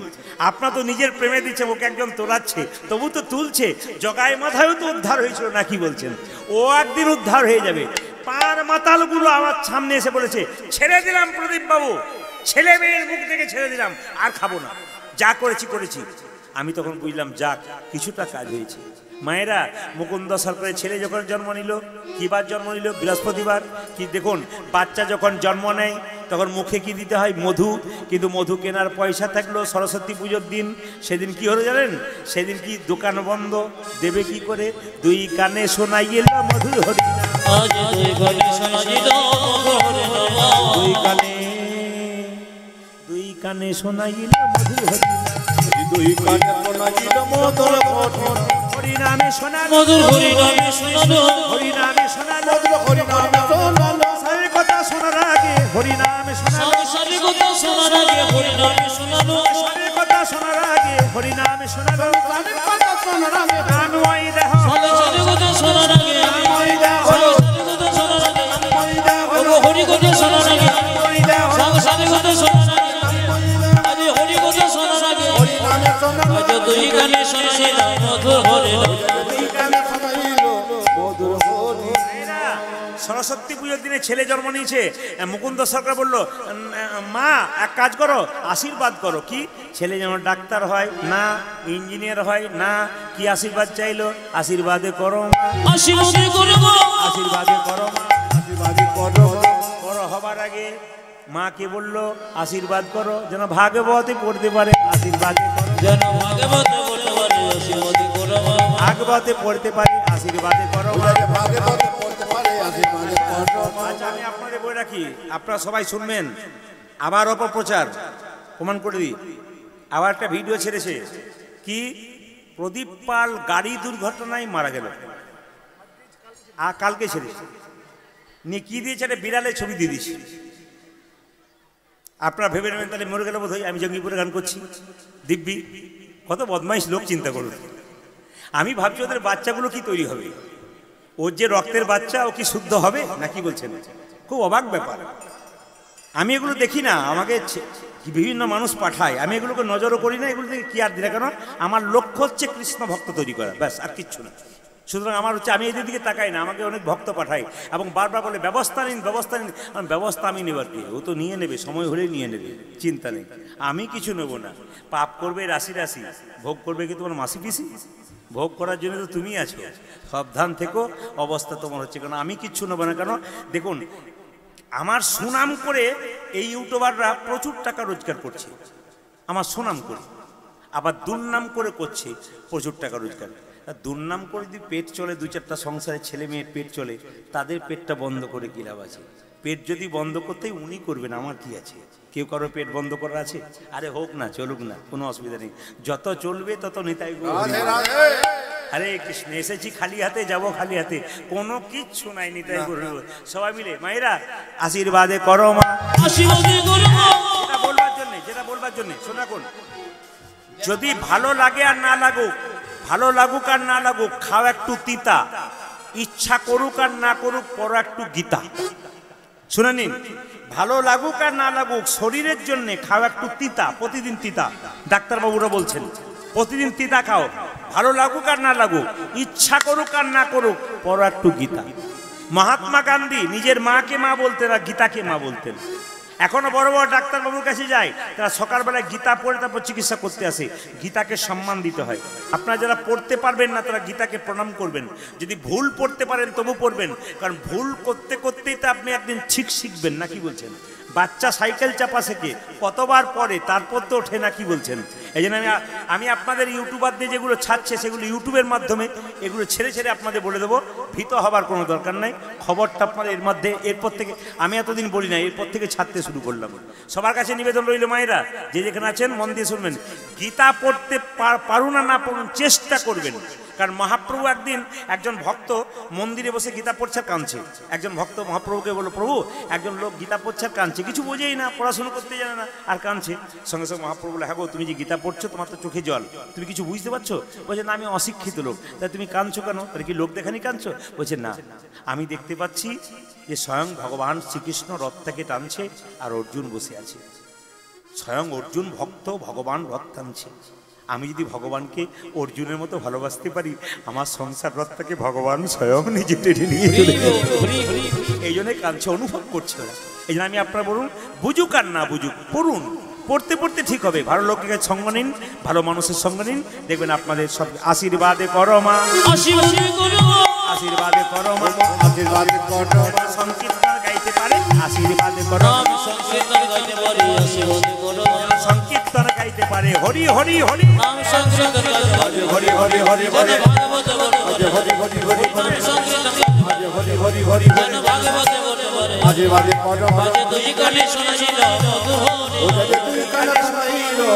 মধুর। মায়েরা, ছেলের তো একটা নাম রাখতে হবে। নাম রাখলো কি? মুকুন্দ সরকারের ছেলের নাম হলো রঘুনন্দন। ইনি হলেন কামদেব মদন। তিনি রঘুনন্দন রূপে জন্মগ্রহণ করেন। কেন? শাস্ত্র বলছে কামদেব মদন ভগবানকে 5টা বাণ মারার চেষ্টা করেছিল। ভগবান বলে, আমার দেওয়া বাণ তুই আমাকে মারলি, অভিশাপ দিলাম তোর মর্তকুলে জন্ম হোক।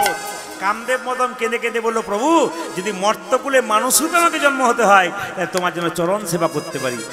আমি আপনাদের বলতে চাই, যে যেখানে বসে আছেন, সে ওসি সাহেব আমাকে এই কথাটি বললেন, যে গীতা যে রাখার কথা বললেন ওটা স্পিরিচুয়াল, খুব ভালো কথা। কিন্তু প্রদীপবাবু রাত্রিবেলায় গাড়িতে যাবেন, আপনার গাড়িতে তো একবার অ্যাক্সিডেন্ট হয়েছিল, আমার হয়েছিল। মেকানিক্যাল ব্যাপারটাও দেখবেন, যেন গাড়িটা কন্ডিশনটা ঠিক রাখা হয়। 2, 3 নম্বর একটা ভালো কথা বললেন, যিনি ড্রাইভার গাড়ি চালাবেন তাকে মোবাইলে রাত্রিবেলায় একটা কীর্তন লাগিয়ে দেবেন, খুব জোরে কিন্তু। কেন বলুন তো? ও শুনবে, ওর কানে যাবে, ওর ঘুম আসবে না। আর মাঝে মাঝে বলবেন, অমুক জায়গায় একবার দাঁড়াবো, আমার দরকার আছে, একটু চা খাবো। মানে ওর মাথাতে ঢুকে থাকবে যে এই জায়গাতে স্টেশন আমাকে দাঁড়াতে বলেছে, আমাকে গাড়িটা কিন্তু এখানে দাঁড় করাতে হবে। খুব জ্ঞানী মানুষ কিন্তু বিশ্বাস মহাশয়। নাম করলাম না পরিপূর্ণ, মাত্র 35 থেকে 40 বছর বয়স। ওসি হতে পারে, আধ্যাত্মিক চেতনা খুব। উনি বলেন, আপনার কীর্তন আমি প্রতি মুহূর্তে, আমার স্ত্রী আমার মেয়ে একবার প্রতি মুহূর্তে শোনে। আমি বলি, শোনো, ভালো কথা শোনো, কিছু কাজে দেবে। এত বড় বড় পুলিশ অফিসার, এত বড় বড়, এমনকি ডাক্তারবাবুরা পর্যন্ত, আমি চিকিৎসা করাতে গেলে কোনো ডাক্তারবাবু আমাকে বলে, আপনার নতুন কি বেরোলো এগুলো একটু দেখতে চাই, নতুন কিছু বের করুন, মহাভারত থেকে আর থেকে বের করুন, আমরা শুনতে চাই। আপনিও শোনেন, 200 রোগী দিচ্ছেন, শোনেন। আরে রাত্রিবেলায় শুনি তো, কোনো অসুবিধা নেই। আমার মায়ের একবার অপারেশন হয়েছিল, পা ভেঙে গিয়েছিল। তো যে ডাক্তারবাবু অপারেশন করলাম, আমি যখন গেছি তখন ওখানে কিছু মনে করবেন না, আমি তাদের চিনি না, সবাই ফল নিয়ে নিয়ে আমার কাছে ছুটে আসছে, প্রদীপবাবু আপনার মায়েরা এরকম হয়েছে, আমরা চলে এলাম। ডাক্তারবাবু বলছেন, আমার শ্বশুরমশাই কালকে দেখালেন আপনার কীর্তন হচ্ছে। আমি তখন ভগবানকে প্রণাম করলাম যে সবাই শোনে। আমার বাবা মৃত্যুর আগে বলে গেলেন যে বাচ্চা থেকে বয়স্ক, রাখাল বালক থেকে প্রফেসর, স্কুলের মাস্টারমশাই সবাই তোর ভক্ত, কি এমন দিয়েছিস এমন আমি দিই নাই। তোমার আশীর্বাদ, গৌর গোবিন্দের কৃপা আর ভক্তদের আশীর্বাদ ছাড়া কোনো কাজ নেই। আপনারা আশীর্বাদ করেছেন, আপনারা যত আশীর্বাদ করবেন তত আমি উপর উঠবো। আপনাদের ভালোবাসা প্রত্যেকটি ভক্তদের, আমি অভক্তদের কথা বলি না, আমি নিন্দুকদের কথা বলি নাই, আমি আপনাদের মতো গোবিন্দ চরণাশ্রিত ভক্ত যারা হয়েছেন, যারা স্বীকৃতি লাভ করেছেন, আমি তাদেরকে বারবার অনুরোধ করবো, আপনারা শুধু আমাকে আশীর্বাদ করুন, প্রার্থনা করুন গোবিন্দের কাছে যেন আপনাদেরকে কিছু দিতে পারি। সবাই মিলে আপনার একটু প্রেম সে আমি বলবো যে 1 জানুয়ারি আপনারা যারা বাচ্চাদেরকে নিয়ে যাবেন বা ছেলে মেয়েরা পিকনিক করতে যাবে, তাদেরকে বলবো ড্রাইভারকে সচেতন করো, 2 গীতা রাখো, আর গাড়িতে চাপার সময় প্রত্যেকটি ছেলে মেয়ে এই কথাটি বলবে, জয় নরসিংহদেব, জয় নরসিংহদেব, জয় নরসিংহদেব। ওখানে নামবে, পিকনিক করবে, গাড়িতে চাপবে, আবার বলবে জয় নরসিংহদেব, জয় নরসিংহদেব, জয় নরসিংহদেব। যে ব্যাগটাতে তুমি গীতা রেখেছো ওই গীতাটা গাড়িতে রেখে খাইয়ে দে, তোমরা যা খেলে খাওয়ার পর আসবে গাড়িতে চাপার পর তোমরা কি করবে না, গীতাটাকে প্রণাম করে আবার তোমরা বাড়ি ফিরে আসবে। সবার কাছে নিবেদন রইল, হই হুল্লার করো, আনন্দ করো, কিন্তু আনন্দটা যেন নিরানন্দে না পরিণত হয়। প্রত্যেকটি বাবাও এই কথা বলবে ছেলেদেরকে পড়ার সময়, যে আনন্দ করতে যাবে কিন্তু নিরানন্দ যেন না হয়, যেন কোনো সংসারে শোক সন্তপ্ত না হয়, কারো কিছু ক্ষতি না হয়। আমি ঈশ্বরের কাছে প্রার্থনা করলাম 1 জানুয়ারি প্রত্যেকটি মানুষের, প্রত্যেকটি জাতির মানুষের ভালো কাটুক এবং ভালোভাবে তারা জীবনযাপন করুক। আগামী নতুন বছর যেন আনন্দে আপনাদের কাটে মহাপ্রভুর কাছে সেই প্রার্থনায় নিতাই গৌর। আসুন, ছোট্ট রঘুনন্দন মায়েরা, ছোট্ট রঘুনন্দন 5 বছর বয়স, হরে কৃষ্ণ, ছোট্ট রঘুনন্দন ভগবানের সেবা করছে তার বাবাকে নিয়ে, বাবা পুজো করছে, সবাই দর্শন করুন। এবার আপনার নাড়ু প্রসাদ পাবেন সবাই এই জায়গাটা। মুকুন্দ সরকার পুজো করছে, রঘুনন্দন দেখছে। মা অন্তরা মন্দিরে তুমি জাগো জাগো জাগো মদন কৃষ্ণ গোপাল রে, মদন কৃষ্ণ গোপাল।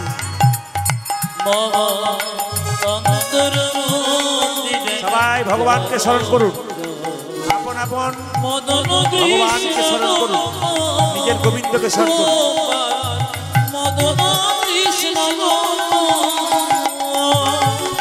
অন্তর মন্দিরে জাগো জাগো মদন কৃষ্ণ গোপাল গোপাল রে, মদন কৃষ্ণ গোপাল। মম অন্তর মন্দিরে যাব যাব মদন কৃষ্ণ গোপাল, মদন কৃষ্ণ গোপাল। লয়ে রাধা বামে এসো ব্রজ ধামে, লয়ে এসো ব্রজ ধামে, লয়ে লয়ে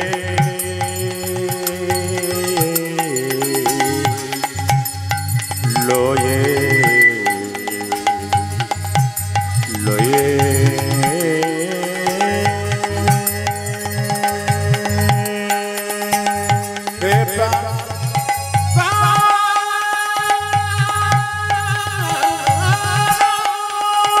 ধ্বনি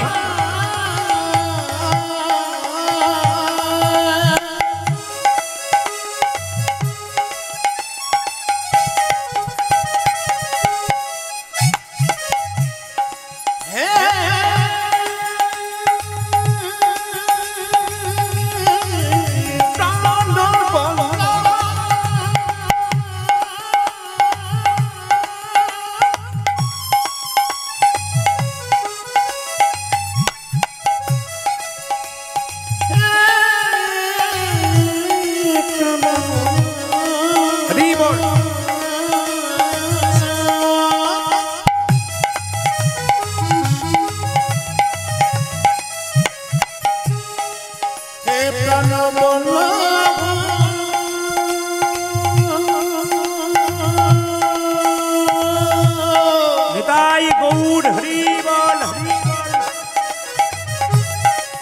হে প্রাণ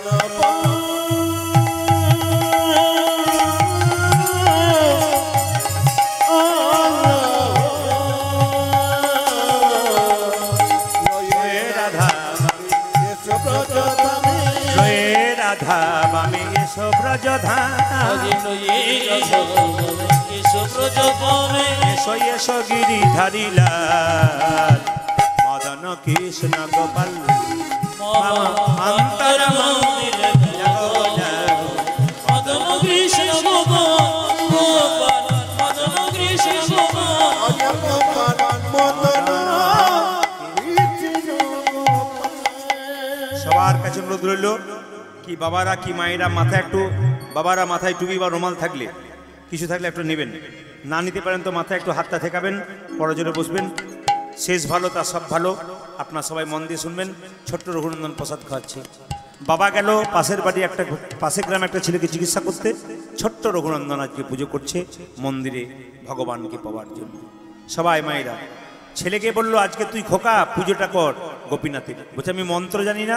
মন্ত্র জানার দরকার নেই, মন্তর মন্তর মন্তর সবাই মিলে বললাম একসাথে করজোরে বসুন, দর্শন করুন না রুখাটা। ছোট্ট রঘুনন্দন মন্দিরে ঢুকে বলছে ও গো গোপীনাথ ঘনশ্যাম। মায়েরা আপনাদের বয়স এত হলো, আমাদের হলো, ভগবান খেলো না। ভগবান বললেন মন যখন রামকৃষ্ণদেব বললেন বাচ্চাদের মন কচি মাছের মতো, যেদিকে বাঁকাবে সেদিকে বাঁকবে।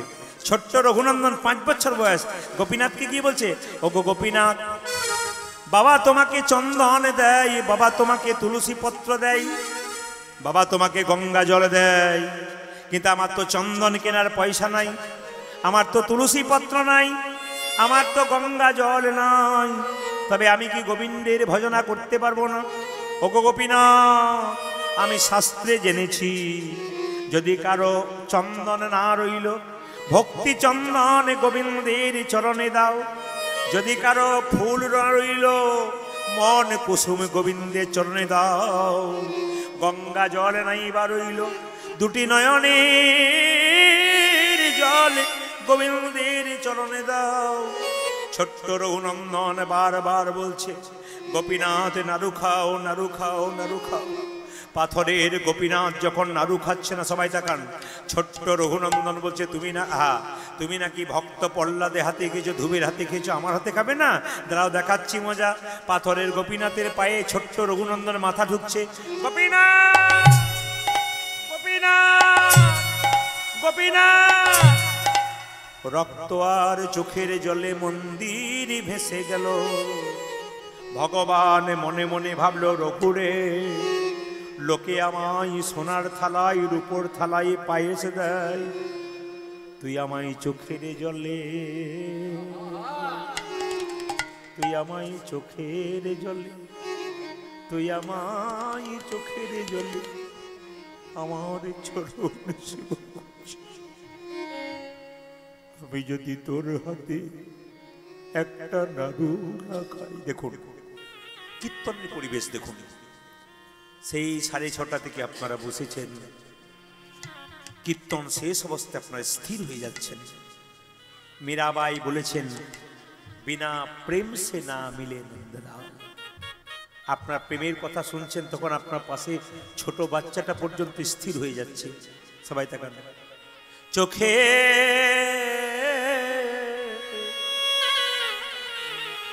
বাচ্চাদের একটু শব্দ বন্ধ করুন।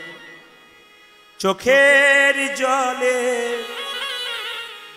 ভগবান খুশি হয়ে যায়, ওরে রঘুরে সবাই তো চোখের জলে,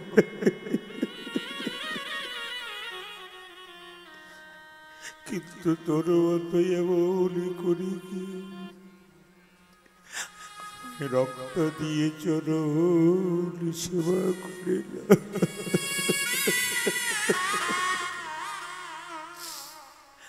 আমি যে গীতাতে প্রতিজ্ঞা করেছি পত্রং পুষ্পং ফলং তয়ং যো মে ভক্ত ব্রজচ্ছতি তদহম উপরিহিতম আসমানি প্রতাতে। ভগবান নিজের মুখে বলল কেউ যদি খুশি হয়ে জামাই একটা ফুল দেয়, আমি তাতে তার প্রতি প্রসন্ন হই। ফুল না পেয়ে যদি একটি তুলসী পাতা দেয়, আমি তার হয়ে যাই। তাকাবেন তাকাবেন, যদি গঙ্গা জল না পেয়ে চোখে জল দিয়ে, আপনাদের পরিবেশকে ধন্যবাদ জানাই। যোৎকমলের মহাশ্মশান কালীতলার এই পরিবেশকে নমস্কার জানালাম। এই সুন্দর পরিবেশের ভক্তদেরকে মায়ের কাছে প্রার্থনা করে গেলাম, মা অগণিত ভক্ত তোমার চরণে এসে কীর্তন শুনছে, এদেরকে আশীর্বাদ করে দাও যেন সবাই মিলে কৃষ্ণ চরণ লাভ করতে পারে। এদের পরবর্তী বংশধর যেন কৃষ্ণ ভক্ত হয়। ভগবান আরো বললেন, যে যথা মাং প্রবদ্ধন্তে তংস্ততৈব ভজাম্যহ মম বত্মানুবর্তন্তে মনুষ্য পার্থ সর্বস্ব। ভগবানের নিজের মুখের কথা, যে আমায় যেমন ভাবে ভালোবাসে, ওরে রঘুরে আমি তাকে তেমনই ভাবে ভালোবাসি। সারাদিন কাজ কর্ম করি, শেষে যদি সন্ধ্যাবেলায় আমার চরণে একেবারে বসতে পারে, যদি আমার হয়ে যায়, যে হয় আমার আমি হই তার, যে আমার হয় আমি যে তার।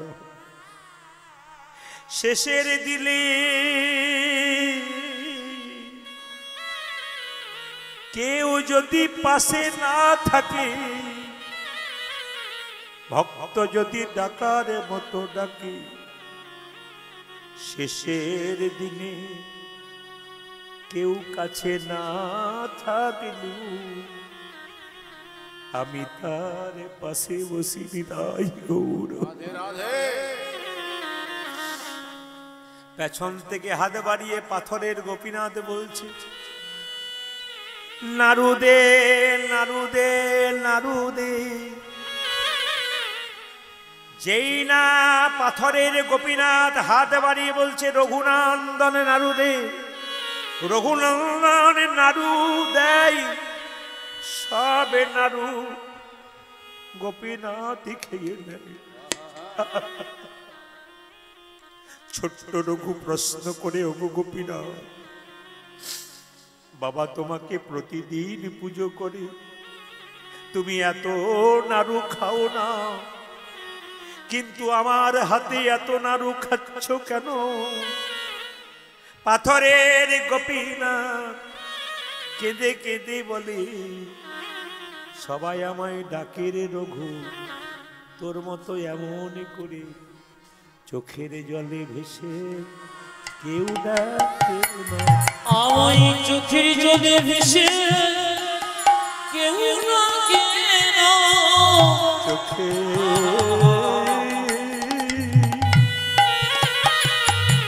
চোখে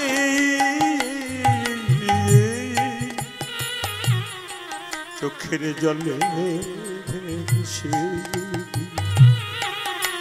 চোখের জলে ভেসে কেউ ডাকে না, মন্ত্রে তন্ত্রে সবাই ডাকে, চোখের জলে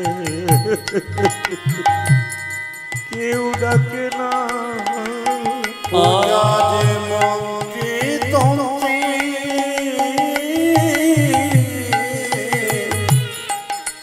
সবাই ডাকে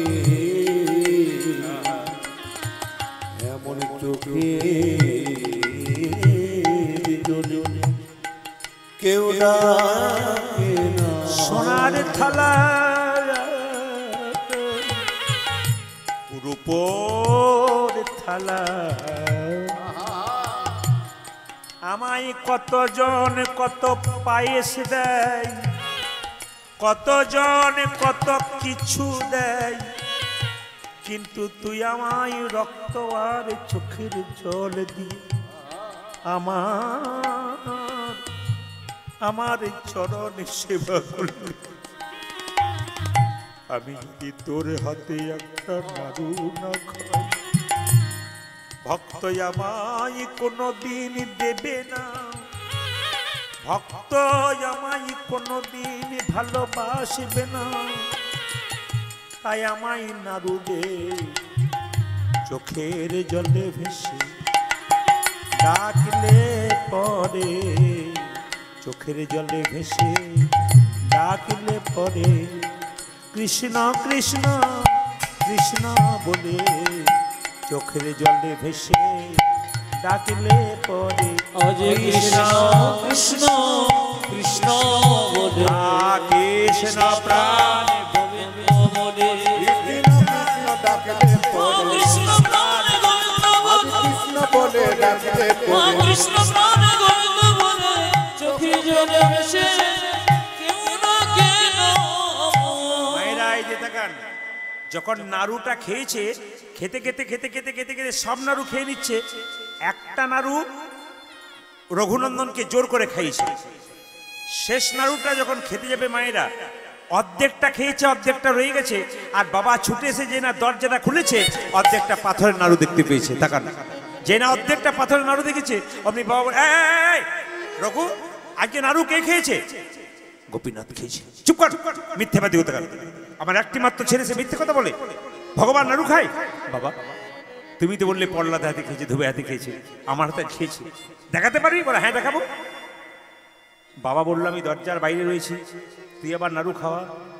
গোপীনাথকে নাড়ু খাওয়াচ্ছে, নাড়ু খাওয়াতে খাওয়াতে কোনো মতে নাড়ু খাচ্ছে না পাথরের গোপীনাথ। ছোট্ট রঘুনন্দন কি করলো? অগো গোপীনাথ, তুমি তো যে তোমাকে ডাকে তাকে তুমি কলঙ্ক দাও, যে তোমাকে ডাকে তুমি তাকে এমন করে আঘাত করো। তুমি যদি আমার হাতে একটা নাড়ু না খাও, তোমার গলাতে যে উন্নিটা রয়েছে না, আমি ফাঁস দিয়ে মরব। গোপীনাথের গলা থেকে ফাঁস দিয়ে উন্নিটা নিয়ে মরতে গেছে, আর সঙ্গে সঙ্গে পাথরের গোপীনাথ মনে মনে ভাবছে, আমার মন্দিরে কেউ যদি ফাঁস নেয়, গলাতে ফাঁসি নেয়, তাকে যদি বাঁচাতে না পারি, আমায় বিপদবরণ মধুসূদন কেউ বলবে না। আমার যে আরেক নাম বিপদবরণ মধুসূদন, আমার নামে যে কলঙ্ক হবে। তাই কি করলো জানেন? সবাই লক্ষ্য করুন, সঙ্গে সঙ্গে যেই না বলছে রঘুনন্দন নাড়ু দে, নাড়ু দে, বাবা দরজাটা খুলেছে, অর্ধেকটা খেয়েছে, অর্ধেকটা পাথরের নাড়ু হাতে রয়ে গেছে। হ্যাঁ রে, আমি দেখছি গোপীনাথ নাড়ু খাচ্ছে, কিন্তু পাথরের নাড়ু। বাবা বলছে কি দেখছো তুমি? ছেলে বলছে কি দেখছো? বলছে আমি দেখছি পাথরের নাড়ু। ছেলে বলছে না বাবা, আমি দেখছি আসল নাড়ু। হ্যাঁ গো গোপীনাথ, বাবা দেখছে পাথরের নাড়ু, আর আমি দেখছি আসল নাড়ু। কেন দেখি? পাথরের গোপীনাথ আকাশবাণী করে বলল, রঘুরে, এ জগতে মানুষের যখন জন্ম হয়, তখন দুটো চোখ হয়, একটা ডান চোখ, একটা বাম চোখ। গুরুদেবের কাছে মন্ত্র নিয়ে আরেকটা চোখ হয়, এই চোখটার নাম জ্ঞান চক্ষু। তোর যে জ্ঞান চক্ষুর উদয় হয়েছে, তোর বাবার এখনো হয় না। বলছে এক ট্রাক বালিতে যদি এক হাত চিনি ছুঁড়ে দেওয়া যায়, চিনি আর বালি যদি একসঙ্গে মিশিয়ে দেওয়া যায়, চিনিকে কি কেউ পারে চিনিতে? এক ট্রাক বালিতে। কেউ পারুক আর না পারুক, পিপিলিকা পারে চিনিকে চিনিতে এক ট্রাক বালিতে। পিপিলিকার মতো যারা গৌর ভক্ত হয়, যারা গৌর ছাড়া কিছু জানে না, একমাত্র তারাই গৌরের ভাব বুঝতে পারে। পাথরের গোপীনাথ বলল, শাস্ত্রে সব জায়গায় লেখা আছে কি, যে পিতার পুণ্যে পুত্রের উদয় হয়। আজকে তোর ভক্তির জোরে আমি পাল্টে দিলাম যে পুত্রের পুণ্যে আবার পিতার উদয় হয়। তুই তোর হাতটা তোর বাবার মাথায় দে, দেখতে পাবে আমি নাড়ু খাচ্ছি। যেই না ছোট্ট ছেলেটা তার বাবার মাথায় হাত দিয়েছে, কি দেখলো?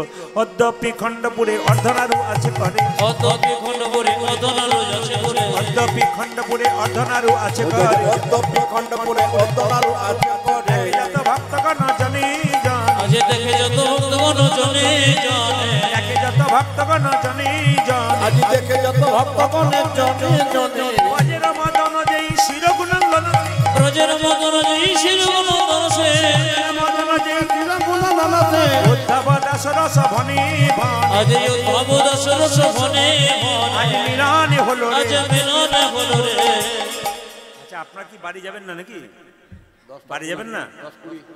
10টা 20 বাজছে, 6:45 আরম্ভ হয়ে 10টা 20 বেজে গেলে আপনার ঘর যাবেন না? আশ্চর্য ব্যাপার। আচ্ছা পরবর্তী ক্ষেত্রে মহাশ্মশানতলাতে কথা দিয়ে গেলাম ছেলেগুলোকে, আরেকবার সময় দেবো 15 বছর পরে, বছর 15 পরে, হ্যাঁ সবাই মিলে আজ মিলন হলো রে। আজ মিলন হলো রে। আমার কমিটির ছেলেকে বলবো প্রসাদগুলো মায়েদের দিকে দিয়ে দিন, প্রসাদগুলো মায়েদের দিকে দিয়ে দিন যেন সবাই পায়, বাবাদের দিকে দিয়ে দিন। যারা পাবেন তারা ভালো, তারা কি করবেন বাকি সব বাড়িতে হরিলুট দিবেন, তো ওটাই কাজ হয়ে যাবে। আজ মিলন হলো রে। আজ মিলন আসুন এই পদাবলীটা আপনার গাইবো, সবাই মিলে শুনবেন। আমার কানু সে বিনোদ রায় গো, আমার কানু সে বিনোদ রায়, হরি বল। ওই আমার কানো সে বিনোদ রায় গো, কানো সে বিনোদ বাবা রায়। যারা কীর্তন শুনছেন আস্তে, ইউটিউবের মাধ্যমে কীর্তন যখন শুনবেন একঘেয়েমি শুধু কথাগুলোই ছাড়ে এরা, একটাও গান ছাড়ে না। ওই জন্য অনেকে মনে মনে হয় তাহলে ইনি বোধহয় গান করেন না, শুধু কথাই বলে যান। একটা মানুষ 3 ঘন্টা বলতে পারে? আজ আপনার প্রমাণ পাচ্ছেন প্রতিটি আসরে পদাবলীযুক্ত কীর্তন হয়, কিন্তু অনেকে বোঝে না। কেন বোঝে না বলুন তো? ওরা তো শুধু কথাগুলোই শুনতে পায়, এরা কথাগুলো ছাড়ে। সবাই মিলে যদুনাথ দাসের পদ সবাই মিলে করজোড়ে বসুন। আমার কানু সে বিনোদ রায় গো, আমার কানু সে বিনোদ রায়, আমার কানু সে কানতে বিনোদ রায় গো আমার কানতে বিনোদ রায়। ওদের বিনোদ চুরাই বিনোদ বরিহার, বিনোদ চুরাই বিনোদ বরিহার, বিনোদ চুরাই বিনোদ বরিহার, বিনোদ চড়াই বিনোদ বরিহার। বরিহা বিনোদ উড়িছে তাই গো, আমার কানু বিনোদ জড়িছে সবাই, আমার কানো সে বিনোদ রায় গো, কানো সে বিনোদ রায়। আমার কানু সে বিনোদ রায় গো, আমার কানু সে বিনোদ ওই রায়। আমার কানতে বিনোদ রায় গো আমার কানতে বিনোদ রায়। আপনারা বাড়ি গিয়ে আয়নাতে আপনাদের কপালটা দেখবেন, কি সুন্দর ফোঁটা দিচ্ছে বাচ্চা মেয়েটা। সবাই ও তার বিনোদ ললাটে বিনোদ তিলক, বিনোদ বিনোদ সাজে, উত্তরে বিনোদ দোলনে বিনোদ তিলক, বিনোদ বিনোদ সাজে। বিনোদ ললাটে বিনোদ তিলক, বিনোদ বিনোদ সাজে, বিনোদ ললাটে বিনোদ বিনোদ বিনোদ সাজে। বিনোদয় ধরে বিনোদ মুরলী, আজ বিনোদ ধরে বিনোদ মুরলী, বিনোদয় ধরে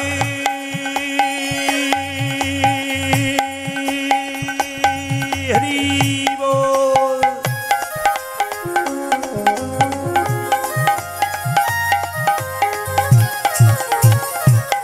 ও যাবে বিনোদ ধরে বিনোদ মুরলী। বিনোদয় ধরে বিনোদ মুরলী, বিনোদ ধরে বিনোদ মুরলী, বিনোদ বিনোদ বাজে গো, আজ বিনোদ বিনোদ যে আমার কানো সে বিনোদ রায় গো, আমার কানো সে বিনোদ রায়। আমার কানু সে বিনোদ রায় গো আমার কানতে বিনোদ রায়।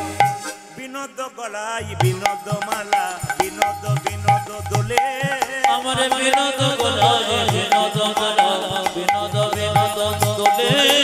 বিনোদ গলাই বিনোদ মালা, বিনোদ বিনোদ দোলে, ও যাবে বিনোদ গলায় বিনোদ মালা বিনোদ বিনোদ দোলে। উনি বিনোদিনী বিনোদ গাথু, উনি বিনোদিনী বিনোদ গাথুনি, উনি বিনোদিনী বিনোদ গাথু, উদয় কোন বিনোদিনী বিনোদ গাথুনি। গেথেছে বিনোদ ফুলে গো, আজ গেথেছে বিনোদ ফুলে। আমার কানো সে বিনোদ রায় গো, কানো সে বিনোদ রায়। ওই আমার কানতে বিনোদ রায় গো আমার কানতে বিনোদ রায়। পদাবলী বলো রে, মিলনে হলো রে, আজ মিলন হলো রে। ভক্ত আরে ভগবানের মিলনে হলো রে, আজ ভক্তয় ভগবানের মিলন হলো রে। ভক্ত আরে ভগবানে হরি হরি হরি, ভক্তয় ভগবানের হরি হরি হরি হরি। হরি বল হরি বল হরি বল।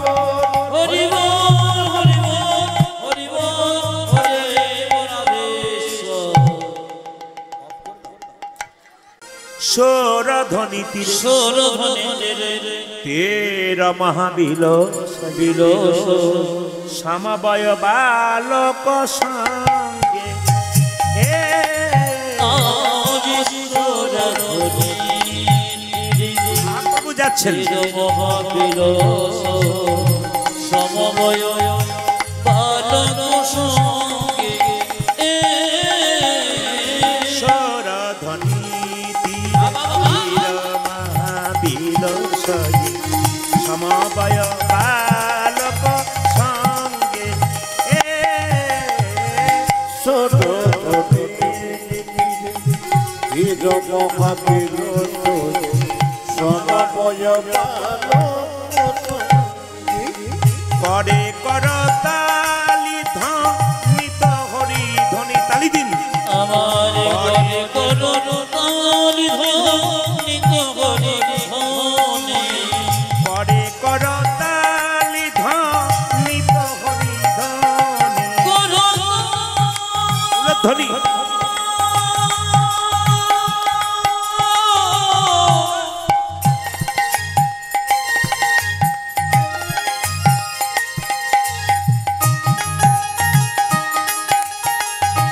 বাহ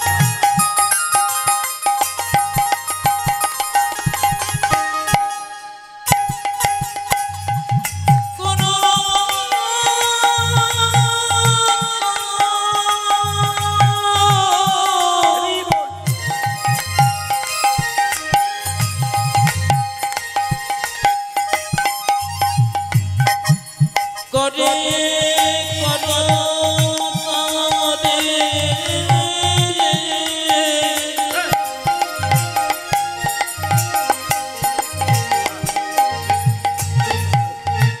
করে করো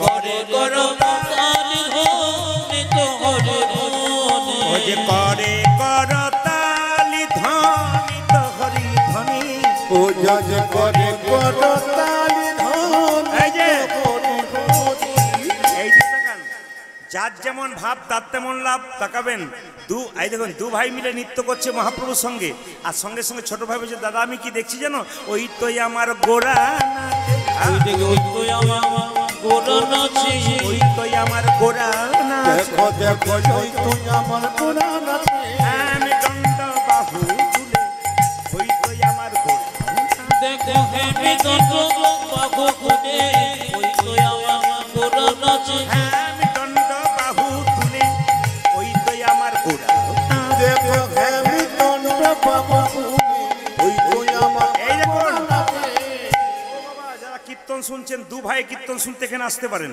তা ছোট ভাই বলছে আমার গোরা নাচছে আমি দেখতে পাচ্ছি বড় ভাই বলছে না রে শুধু গোরা নাচছে তা নয় আর একজন নাচছে দেখতে পাচ্ছিস না বলে কি ওই তো গোরাই নাচে ওই দেখে ওই তো গোরা নাচে একজন বলছে ওই তো গোরা নাচে বড় ভাই বলছে না না দেখতে পাচ্ছি ওই তো গোরাই নাচে রাই ওই তো গোরাই নাচে দেখো তো ওই তো গোটাই নাচে ওই তো গোরাই ওই দেখে ওই তো গোরা নাচে অন্তরে যার শ্যাম নাচে বাইরে ও গোরাই নিতাই গোর হরিব অন্তরে যাচ্ছে নাচে বাইরে গোটাই নাচে অন্তরে যার শ্যাম নাচে বাইরে ও গোরাই নাচে ওই দি অন্তরে জোর সামনে নাচে বাইরে গোরা নাচে স্বর ধ্বনি তীরে ধীর মহাবীর সয়ে সমবয় বালক সঙ্গে আজ সোনি ধীরে ধীরে মহাবিলাস সময় পান তো সঙ্গে জোরে বলো রাধা রানী কি দু ভাই মিলে চিৎকার করে বলো গৌর হরি নেতাই চাঁদ মহাপ্রভু বললো শোনো শ্রীবাস ওদের মধ্যে যে ছোট ভাই তাকে বলে দাও সে আমার সঙ্গে সারা জীবন কীর্তন করবে আর যে বড় ভাই তাকে বলে দাও 100 জন্ম কৃপা পাবে না এই দিকে তাকাবেন যে যেখানে বসে আছেন আপনি যখন ভগবানকে খুব ডাকবেন ভগবান তখন মাঝে মাঝে আপনাকে ধাক্কা মারবে আপনি কিছু মনে করবেন না এই জায়গায় ও মায়েরা, এই যে কৃষ্ণ ভক্ত যারা হয় তাদের কষ্ট হয়, কিন্তু কষ্ট করতে করতে একদিন কৃষ্ণ মিলে যায়। যারা রাখাল বাগাল গরু চড়িয়ে বেড়ায় এরা পড়াশুনো করে না, ভবিষ্যতে উন্নতিও হয় না। যে পড়ে তাকেই তো পরীক্ষা দিতে হয়, যে পড়াশুনো করে তাকে পরীক্ষা দিতে হয়, যে পড়াশুনো করে না তাকে কোনদিন পরীক্ষা দিতে হয় না। যারা ভগবানকে ভজনা করে তাদেরকেই কিন্তু পরীক্ষা দিতে হয়, কিন্তু পরীক্ষা দিতে দিতে একসময় উঁচুতে উঠে যাবেন। অনেকে প্রশ্ন করে, দাদা আমার এলাকায় অনেকে মস্তানি করে বেড়াচ্ছে, বুক ফুলিয়ে বেড়াচ্ছে, দিব্যি ঘুরে বেড়াচ্ছে, আর আমরা কৃষ্ণ ভক্ত, আমাদের দুঃখ কেন? আমি তাদেরকে আমি তাদেরকে বলি, ভগবান জন্মের পরে সবাইকে দুটো করে কলসি দিয়েছে, একটা পাপের কলসি, একটা পুণ্যের কলসি। এখন যারা অন্যায় করে বেড়াচ্ছে তাদের পাপের কলসি এখনো পূর্ণ হয় নাই, পূর্ণ হয়ে গেলে দুর্যোধনের মতো রাস্তায় ভিক্ষা করে বেড়াবে, দেখবেন কুকুরের মতো মৃত্যু হবে। আর যারা হরিনাম করছেন, ভগবানের ভজনা করছেন, যারা বসে বসে কীর্তন শুনছেন, তাদের পুণ্যের কলসিটা এখনো পূর্ণ হয় নাই। যখন পূর্ণ হবে শ্রী ভগবান কৃষ্ণের চরণ লাভ করবে। দেখুন, তাকান ভগবানে কেমন লীলা। ছোট ভাইকে বললো 100 জন্ম কৃপা পাবে না, 100 সারা জীবন আমার সঙ্গে থাকবে। আর বড় ভাইকে বললো, বলে দাও 100 জন্ম কৃপা পাবে না। শ্রীবাস, এই যে শ্রীবাস বললো, তোমাদের মধ্যে ছোট ভাইকে আমি। কি নাম তোমার? আমার নাম নরহরি সরকার। প্রভু তোমার জন্য বলেছে সারা জীবন প্রভু সবাই কীর্তন করবে। বড় ভাই বলছে, আমার জন্য কি বলেছে? তোমার জন্য বলেছে তুমি 100 জন্ম সঙ্গ পাবে না। যেই না বলেছে 100 জন্ম সঙ্গ পাবে না, আমরা হলে তো ভোরকে যেতাম, ভয় খেয়ে যেতাম। কিন্তু বড় ভাই বলে উঠলো, জয় গৌর জয় গৌর জয় গৌর। শ্রীবাস মনে মনে ভাবলো, লোকটার মাথা খারাপ হয়ে গেছে, 100 জন্ম কৃপা পাবে না, গৌর বলে নাচছে। শ্রীবাস সঙ্গে সঙ্গে মুকুন্দকে বলছে, মুকুন্দ তুমি গৌর গৌর বলে নাচছো, 100 জন্ম কৃপা পাবে না। তবু আমি হলে 20কে আত্মহত্যা করে দিতাম। এ কথা শুনে মুকুন্দ বলছে, শোনো শোনো শ্রীবাস, প্রভু যদি বলতো কোন জন্মে সঙ্গ পাবো না, কোন জন্মে সঙ্গ পাবো না, তাহলে না হয় আমি 20 খেয়ে আত্মহত্যা করে দিতাম।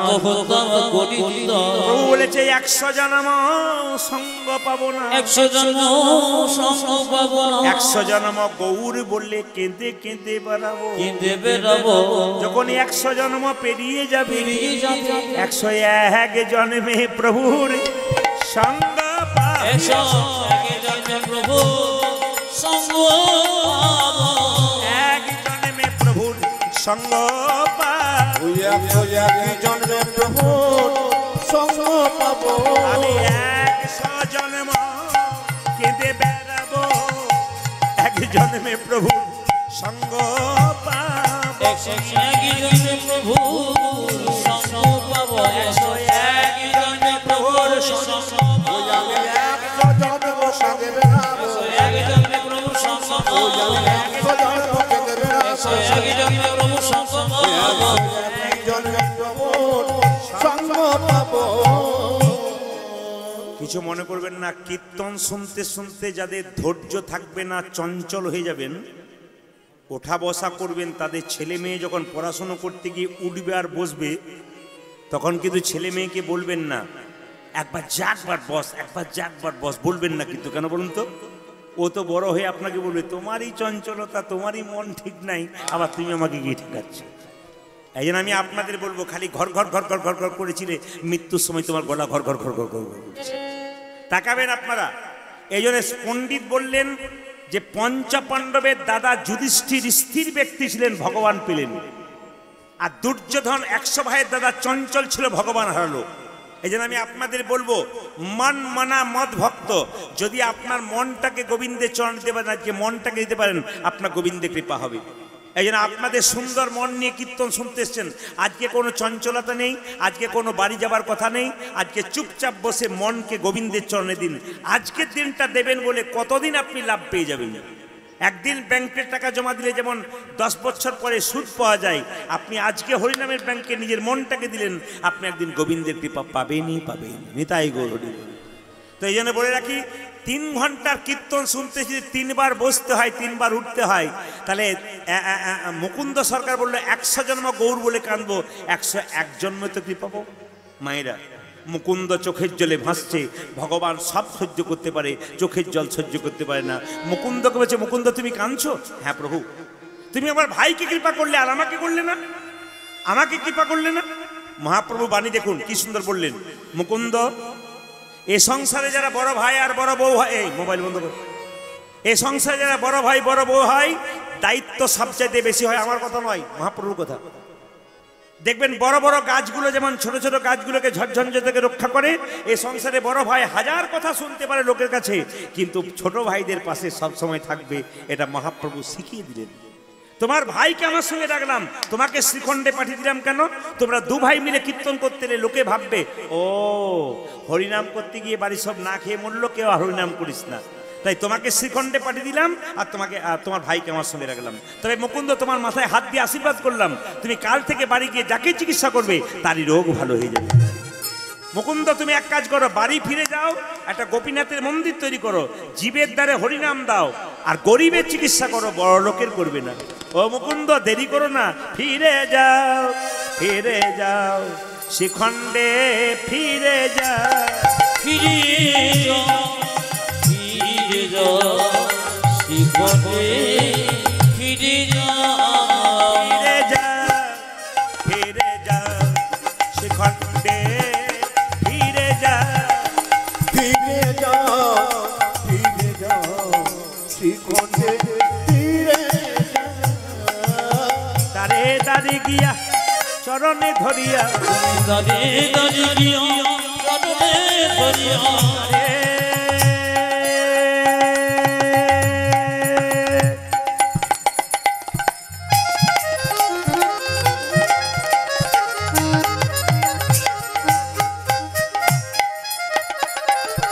দাঁড়ে দাঁড়ে গিয়া চরণে ধরি, তুমি দাঁড়ে দাঁড়ে গিয়া চরণে ধরিয়া, হরির নাম বিলা, দাদে দাদে গিয়া চরণে ধরিয়া, ধরিয়া,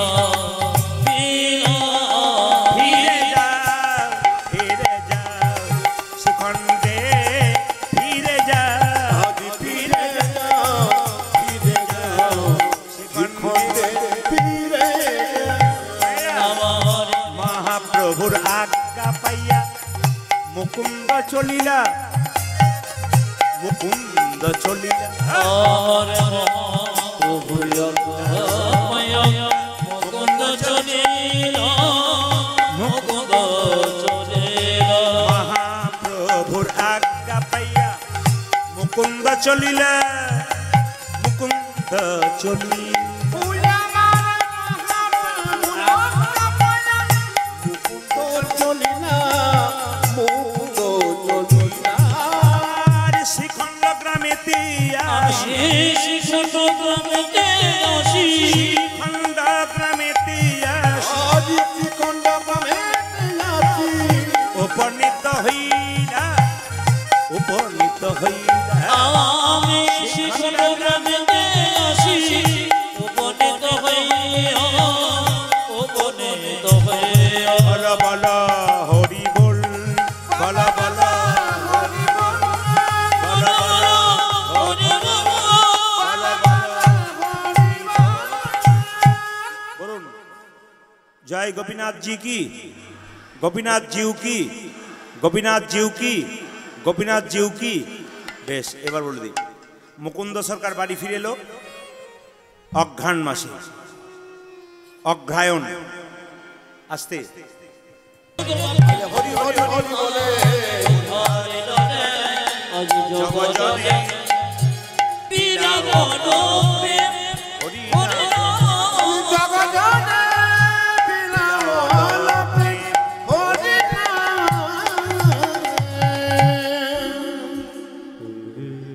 সবাই মিলে একবার বলুন নিতাই গৌর হরি হরি গৌর।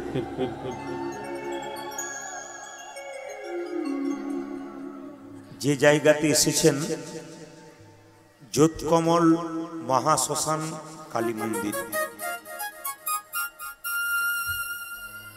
এই শ্মশান জায়গাটা হচ্ছে সবচাইতে পবিত্র।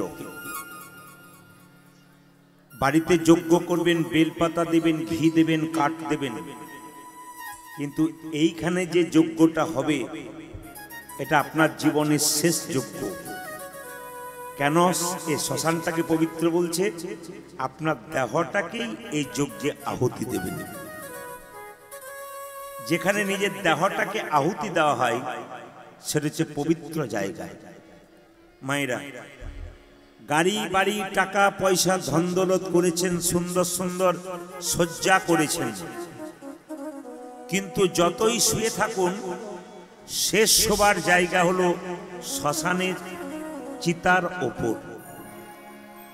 এইখানে কিন্তু শেষ শয়ন আপনাদের সবাইকে, আমাদের সবাইকে করতে হবে।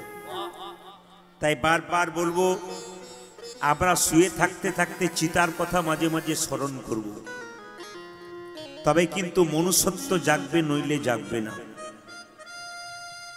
প্রত্যেকটি হিন্দু জাতির কাছে আমার নিবেদন রইল, হিন্দু সনাতন ধর্মের যে অধঃপতন এসেছে ইউটিউব ফেসবুকের মাধ্যমে দেখতে পাচ্ছেন, তাতে আমরা আমাদের ধর্মটাকে নষ্ট করার জন্যে নিজেদের মধ্যে বিভেদ মারামারি করে এমন একটা জায়গায় যাব তখন আর হাত কারো কিছু থাকবে না।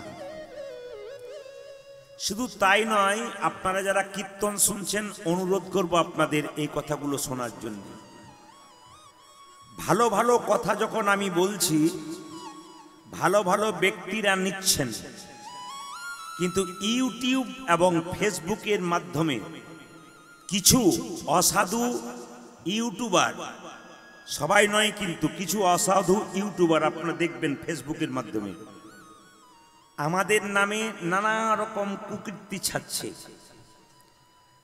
একজন পণ্ডিত বললেন, পৃথিবীতে কেউ যখন বড় হয়ে যায় তাকে নিচে নামানোর জন্য বহু মানুষ পেছনে লাগে। বাজ পাখি যখন ওপরে ওড়ে বহু কাক দেখবেন তার পেছনে ছোটে বাজ পাখিকে নিচে নামানোর জন্য, কিন্তু কোনোদিন কি বাজ পাখিকে নিচে নামাতে পেরেছে? বাজ পাখি তার লক্ষ্যে যাচ্ছে। আপনারা ইউটিউব ফেসবুকের মাধ্যমে আসতে পারেন, একটু উদ্ধৃতি দিন।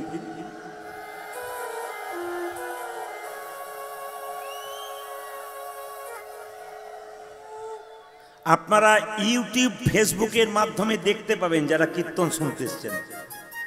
আমি বলেছিলাম তুলসীর মালা, আমি একটা যখন কলেজে পড়তাম তখন কোন একটা স্টেজে, অনেক কম বয়স তখন আমার, স্টেজে একজন ভালো মানুষ বক্তৃতা দিচ্ছিলেন যে তুলসীর মালা পড়লে বজ্রপাত হয় না, তুলসীর মালা পড়লে সাপে কামড়ায় না। তো এখন দেখবেন যারা অসাধু ব্যক্তি তারা দেখবেন ইউটিউবে একটা মেয়েকে সাজিয়েছে তুলসীর মালা দিয়ে, দেখে নেবেন একটা সাপের ছবি করেছে, আসল ছবি নয় কিন্তু, একটা মেয়েকে সেটিং করেছে, নিয়ে বলা করাচ্ছে এই মেয়েটি তুলসীর মালা পড়েছিল, সাপে কেটে মরেছে, নিয়ে দেখাচ্ছে দেখুন প্রদীপ পাল কি বলছে। কিন্তু সমস্ত সাধুগুরু বৈষ্ণবের কাছে আমার বক্তব্য, আমি আপনাদের বলতে চাই, যারা প্রকৃত ভক্ত মানুষ, জ্ঞানী মানুষ, গোবিন্দের স্মরণ করে চলে, তাদের কজনকে সাপে কামড়েছে। কিন্তু সাপে কামড়াবে না তা নয়, কিন্তু মাঝে মাঝে আঘাত হলে সে বেঁচে যাবে গোবিন্দের কৃপা। কারণ শাস্ত্র বলেছে পঙ্গু লঙ্ঘয়েতে গ্রীম যৎ কৃপা তমহম ব্রন্ধে। শাস্ত্র বলে দিয়েছে যদি গোবিন্দের কৃপা হয়, গোবিন্দের ঠিক ভজনা করে, তাহলে খোঁড়া নাকি পাহাড় ডিঙ্গোতে পারে। এই যে আমি কথাটা বললাম যে খোঁড়া পাহাড় ডিঙ্গোতে পারে, এটা শাস্ত্রে কথাটাকে তুলে দেবে, টুক করে বলবে দেখুন প্রদীপ পাল কেমন বলছে, খোঁড়া নাকি পাহাড় ডিঙ্গোতে পারে। এবার যারা একটু তত্ত্ব জানে, শাস্ত্র পড়ে, তারা দেখবেন ঠিক ঠিক সমর্থন করবে, আর যারা এসব সম্বন্ধে কিচ্ছু বোঝে না তারা দেখবেন পেছনে উল্টো পাল্টা কমেন্ট করবে। কিন্তু আমি আপনাদের বলতে চাই, কতগুলো চ্যানেল আছে আপনারা ইউটিউবের ফেসবুকের মাধ্যমে দেখবেন, এরা দেখবেন শুধু বিভিন্ন মানুষদের বদনাম করে করে টাকা রোজগার করছে। আমাকে একজন বললেন যে এই সমস্ত ব্যক্তিদের ছেলে মেয়েগুলো ভবিষ্যতে এদের কাছ থেকে কি শিখবে? যে বাবা ভালো মানুষের ভালো কথাগুলো তুলছে না, ওরা এত যে ভালো কথা বলা হচ্ছে একটাও তুলছে না, সব কিন্তু দেখবেন একটা করে ক্লিপ ছোট্ট করে ছেড়ে দিচ্ছে, গোটা কথাটা তুলছে না। অনেক ভক্তরা বলছে আপনি গোটাটা দিচ্ছেন না কেন, ছোট্ট একটা তুলে দিচ্ছেন কেন, এটা করছেন, মানে অনেকে প্রশ্ন করছে, কিন্তু দেখবেন তবু শুনছে না, কারণ ওরা জানে এটা টাকা রোজগার করে একটা কল বটে। যারা এখন বুঝতে পেরে গেছে সবাই যে টাকা রোজগার করার জন্য এগুলো করছে, কেন ভালো মানুষের পেছনে খারাপ খারাপ বক্তব্য রাখছে। এই জন্য আমি আপনাদের বারবার বলবো, হ্যাঁ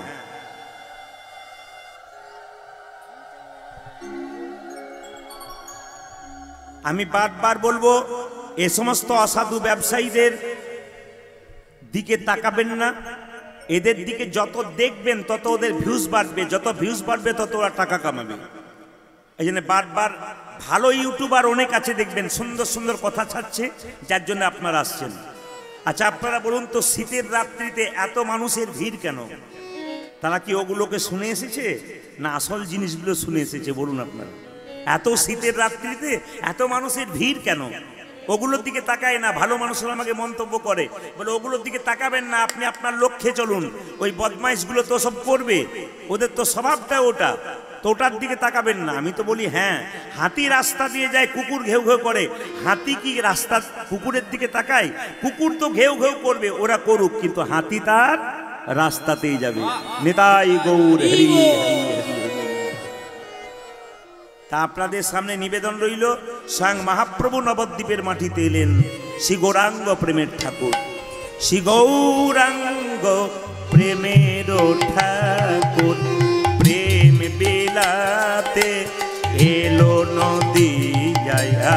শ্রী গৌরাঙ্গ প্রেমের ঠাকুর প্রেম বিলাতে এলো নদী। শ্রী গৌরাঙ্গ প্রেমের ঠাকুর প্রেম বিলাতে এলো নদী আই।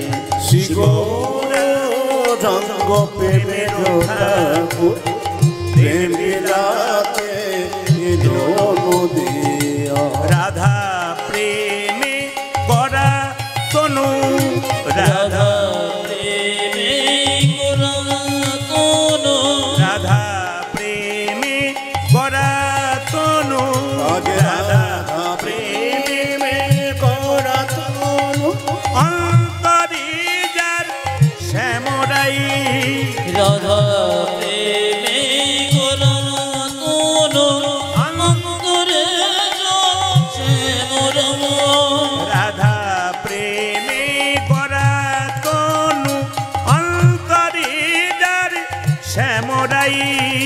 রাধা প্রেমে করা তনু অন্তরে জানছে মোরাই। শ্রী গৌরাঙ্গ প্রেমের ঠাকুর প্রেম বিলাতে এলো নদিয়ায়। শ্রী গৌরাঙ্গ প্রেমের ঠাকুর প্রেম বিলাতে এলো নদীও। গৌরাঙ্গ প্রেমের ঠাকুর প্রেম বিলাতে এলো নদিয়ায়। শ্রী গৌরাঙ্গ প্রেমের ঠাকুর প্রেম বিলাতে এলো নদী। রাধা রানী কি, শ্যাম সুন্দর কি, মদন মোহন কি, হরিবাসর কি, সাধুগুরু বৈষ্ণব কি, গৌর ভক্তবৃন্দ কি। একবার জোরে বলুন, রাধা রানী কি। যে পরিমাণ ভক্ত হয়েছে একটু জোরে আশা করছিলাম। রাধা রানী কি। আপনার জয় বলছেন না ভয় বলছেন বুঝতে পারছি না। এত জোরে বলবেন যেন অমরপুর পর্যন্ত যায়।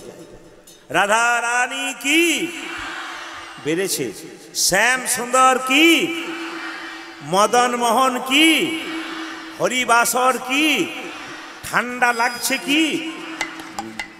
এটাই বুঝে নিলাম যে আপনারা জয় বলছেন মানে ডুবে গেছেন। আমি কি বলছি ওইদিকে নজর নেই, আপনারা ডুবে গেছেন। স্বয়ং মহাপ্রভু নবদ্বীপের মাটিতে এলেন, একা এলেন না, নিতাই চাঁদকে সঙ্গে নিয়ে প্রত্যেকটা জীবের দ্বারে হরিনাম দিলেন। দাদা কি নয়নে দেখিবে যার কৃষ্ণ নামে দেবে দাদা নয়নে দেখিবে যার কৃষ্ণ নামে দেবে তার। নয়নে, হ্যাঁ নয়নে দেখিবে যারে কৃষ্ণ নামে দেবে তার। নয়নে দেখিবে যারে কৃষ্ণ নামে দেবে তারে। এরা কিছু মনে করবেন না, সব পাখি জল খায় কিন্তু একটা পাখি জল খায় আকাশে বৃষ্টি হয় তবে।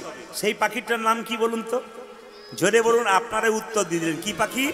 চাতক পাখি। যারা চাতক পাখি তারা হচ্ছে কৃষ্ণ ভক্ত। কেন? তারা কখন থেকে কখন হরিনাম বর্ষণ হবে সেটা গ্রহণ করব বলে ছুটে এসেছেন। ভক্ত মানুষ হরিকথা শুনবার জন্য পাগল হয়ে ছুটে এসেছেন। কেন? হরিনামের বর্ষণ হলে আপনাদের প্রাণ মন সব জুড়িয়ে যায়। আমি চাই প্রত্যেকটি জাতির মধ্যে সম্প্রীতি বজায় থাকুক। আমি চাই প্রত্যেকটি জাতির মধ্যে প্রেম থাকুক। আমি চাই প্রত্যেকটি জাতির মানুষ নিজের নিজের ধর্মীয় স্থানে ধর্ম করুক। বিবাদ নয়, সুবাদ চাই। হিন্দু সনাতন ধর্ম শুধু নয়, প্রত্যেকটি ধর্মকে সম্মান দিয়ে কথা বললাম, সব ধর্মের মানুষকে সম্মান দিলাম। সবার মধ্যে প্রেম থাকুক, ভালোবাসা থাকুক। প্রত্যেক ধর্মের মহাপুরুষরা বলেছেন কেউ কোনো ধর্ম নিয়ে নিন্দা করবে না, বরং ধর্মের ভালো ভালো কথাগুলো মানুষের সামনে তুলে ধরো, যেন মানুষ কৃষ্ণ ভক্ত হতে পারে। আমি আপনাদের চাইব বাড়ি বাড়ি কৃষ্ণ ভক্ত হোক। যত কৃষ্ণ ভক্ত হবে তত কিন্তু মহাপ্রভু বলেছেন আপনি আচরি ধর্ম অপরে শেখায়। আপনি মালা তিলক নেবেন, আপনি ভগবানের ভজন করবেন, আপনি এমনভাবে করবেন না যেন আপনি কাউকে হিংসা করবেন না আমি মালা তিলক নিয়েছি বলে। তা নয়, আরও যাতে 5 জন আমাকে দেখে নিতে পারে তার ব্যবস্থা আপনারা করবেন। অনেকে দেখবেন মালা তিলক করে এমন এমন সাধারণ মানুষের কাছে যায় যেন আমি বিরাট, ওরা কিছু নয়। না, বাবা মায়ের কর্তব্য যেমন ছেলেকে ভালো পথে নিয়ে যাওয়া, সেরকম প্রত্যেকটি কৃষ্ণ ভক্তের কর্তব্য অভক্তকে ভালো পথে নিয়ে যাওয়া। এটা কর্তব্য, তাই সবাই চেষ্টা করবেন। নয়নে দেখিবে জারি কৃষ্ণ নামে দেবে নয়নে দেখিবে জারি কৃষ্ণ নামে দেবে নয়নে, হ্যাঁ নয়নে, হ্যাঁ নয়নে দেখিবে জারি কৃষ্ণ নামে দেবে। ওটা যে নয়নে দেখিবে যারে কৃষ্ণ নামে দেবে তারে। সাবধান, সত্যি তাই। এখানেও তাই দেখলাম। কি দেখলাম? যেন জাতির বিচার করো না দাদা, জাতির বিচার করো না দাদা, জাতির বিচার করো না দাদা, জাতির বিচার করো না দাদা। যারে দেখিবে নামে দেবে জাতির বিচার করো না দাদা। দাদা জানে দেখিবে নামে দেবে জাতির বিচার করো না দাদা। আপনারা হয়তো জানেন কিনা জানি না, এই মহাশ্মশান তলায় যদি ড্যান্স হাঙ্গামা হয়, ফাংশন হয়, নাচ গান হয়, দেখবেন মেয়েদের আলাদা জায়গা, ছেলেদের আলাদা জায়গা। কেন বলুন তো? কখন কে উল্টো পাল্টা নিচে ফেলবে বলা মুশকিল। এই জন্যে আমাদের কি করে ড্যান্স হাঙ্গামা হলে দেখবেন মাঝখানে বাঁশের বারাদা হয়। কেন? ওখানে তো কখন কে খেয়ে উঠিয়ে দেবে বলা মুশকিল। আর এটা হচ্ছে হরিনাম, যেখানে প্রেমের জায়গা, এখানে জাতির কোনো বিচার নেই, যে কোনো জাতি বসতে পারে। এই জন্য নারী পুরুষ একমাত্র বসতে পারে হরিনামে, যেটা কেউ করতে পারে নাই, স্বয়ং মহাপ্রভু করে গেছেন। যেন জাতির বিচারে করো না দাদা, জাতির বিচার করো না দাদা, জাতির বিচারে করো না দাদা, জাতির বিচার করো না দাদা।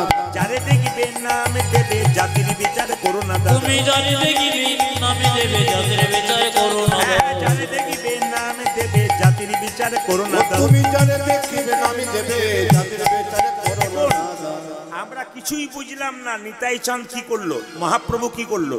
নিতাই চাঁদকে বলল যাকে চোখে দেখবে তাকে হরিনাম দেবে। নিতাই চাঁদ বলল যদি না নেয় তখন কি করব? যদি না নেয় তখন কি করবে জানো দাদা? প্রথমে ধরিবে হাতে যদি না চাই নাম দাদা, প্রথমে ধরিবে হাতে যদি না চাই নাম। হ্যাঁ, প্রথমে ধরিবে হাতে যদি না চাই নাম দাদা।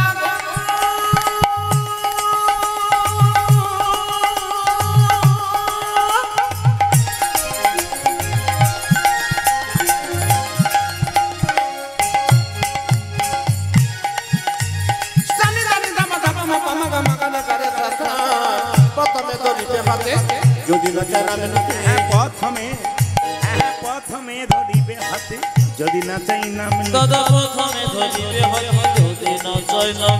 মহাপ্রভু কত দয়াল দেখুন, বলছে হাতে ধরে বলবে হরি। হাতে ধরে বলবে হরি। যে নেয় তাকে তো দেবে, যে না নেয় তাকে জোর করে দেবে। হাতে ধরে বলবে হরি, দাদা হাতে ধরে বলবে হরি। হাতে ধরে বলবে হরি, দাদা হাতে ধরে বলবে হরি। বলাবে হরি বলবে হরি, হাতে ধরে বলবে হরি। তুমি বলাবে হরি বলবে হরি হাতে ধরে বলবে হরি। ওরে বলাবে হরি বলবে হরি, হাতে ধরে বলবে হরি। দাদা বলবে হরি বলবে হরি, হাতে ধরে বলবে হরি। হাতে ধরার পর যদি কেউ হরিনাম না নেয় তখন কি করব দাদা? শেষ উপায়, পাছে তারও লোটাইবে পাই। ও দাদা, ওই দাদা গো পায়ে পাছে ধরে তারও কত দয়াল দেখুন। পাছে তারও লোটাইবে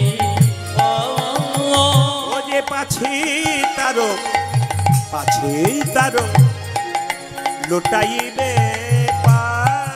ওই দাদা পাছে তারো লোটা দিবি পাই। বলি পায়ে ধরে বলিবে হরি। ও গো দাদা গো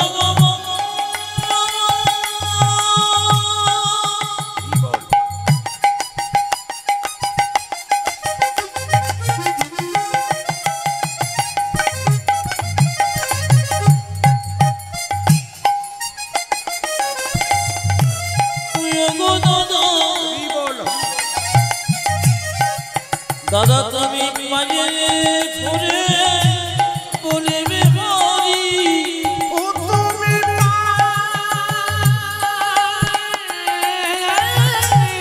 দৌড়ি তুমি বলবে হরি। ও যে বলাবে হরি বলিবে হরি, পায়ে ধরে বলিবে হরি।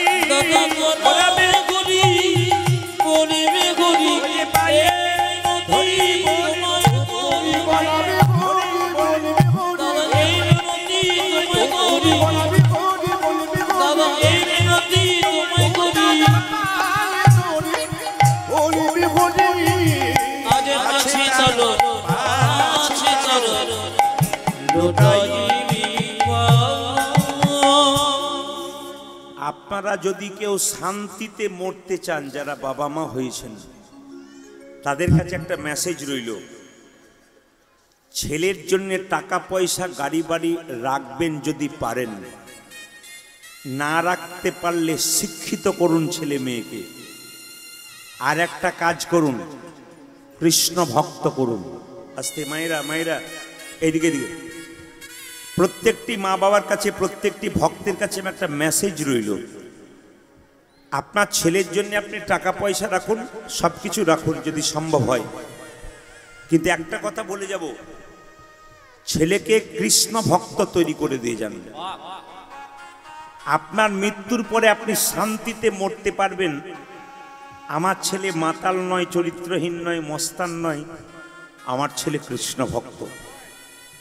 আমি মরে গেলে আমার শেষকৃত্য সম্পন্ন করবে, যেটা মহা শ্মশানতলার কমিটির ছেলে মেয়েরা যারা আছে, কমিটির ছেলেরা, আমি আসার পর থেকে সম্পাদক থেকে শুরু করে প্রতিটি ছেলে খুব সম্মানের সঙ্গে আমার সঙ্গে কথা বলে, খুব সুন্দর ব্যবহার করে। আপনাদের এলাকায় আমি সামনে এসেছিলাম একবার, এবং এখানে একটা গঙ্গার পাড়ে একটা মহাবীর তলা আছে, ওখানে আমি 7 থেকে 8 বার এসেছিলাম। এখনও ওনারা বারবার ফোন করেন, কিন্তু প্রচণ্ড চাপের জন্য ডেট দিতে পারি না। তা আমি আপনাদেরকে বলে যাই, এরা বহুদিন আগে থেকে আমাকে কল করেছে, লিখিয়ে রেখেছে নাম। 1 বছর থেকে 6 মাস আগে আমাকে কল করতে হয়, তারপর পাওয়া যায়। তবে অনেকে যারা মনে করছেন যে দুষ্ট চক্রান্ত করে প্রদীপ পালকে নামানোর চেষ্টা করব, এরা ভালো করে শুনে রাখুক, আগে 6 মাস আগে বুকিং হতো, এখন 1 বছর আগে ফুল বুকিং হয়। আবার এবছর শুনতে পাচ্ছি ম্যানেজার বলছে যে আগামী বছর নয়, তার আগের বছরে বুকিং নিয়ে নিন, কারণ আমরা যদি না পাই, সবই মহাপ্রভুর ইচ্ছা। আপনাদের ভক্তের চরণ শীত চরণ ধরি, আপনারা আশীর্বাদ করবেন। আপনাদের আশীর্বাদ যদি আমার থাকে, ব্যাস। যারা কীর্তন শুনছেন, যারা শ্রোতা, প্রকৃত ভক্ত, অভক্তদের জন্য বলি নাই, দুষ্টদের জন্য বলি নাই, ভক্তদের কাছে বললাম আশীর্বাদ করবেন, ভগবানের কাছে প্রার্থনা করবেন যেন কৃষ্ণ নাম শুনিয়ে আপনাদের আনন্দ দিতে পারি।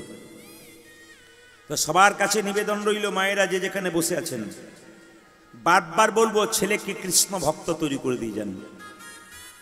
আমি দেখতে পাচ্ছি প্রত্যেকটি মা তার বাচ্চাকে নিয়ে যখন ছবি তুলতে যাচ্ছে, তখন বলছে প্রণাম করো। এটা আমাকে নয়, আপনার বাড়িতে কেউ যদি আসে বয়োজ্যেষ্ঠ, প্রত্যেকটি বাবা মা যারা ছোট ছোট বাচ্চার বাবা মা হয়েছেন, তারা সঙ্গে সঙ্গে বলবেন ইনাকে প্রণাম করো।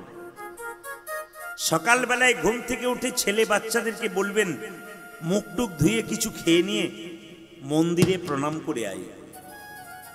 দ্বিতীয় কি, তোর দাদু ঠাকুমাকে প্রণাম কর।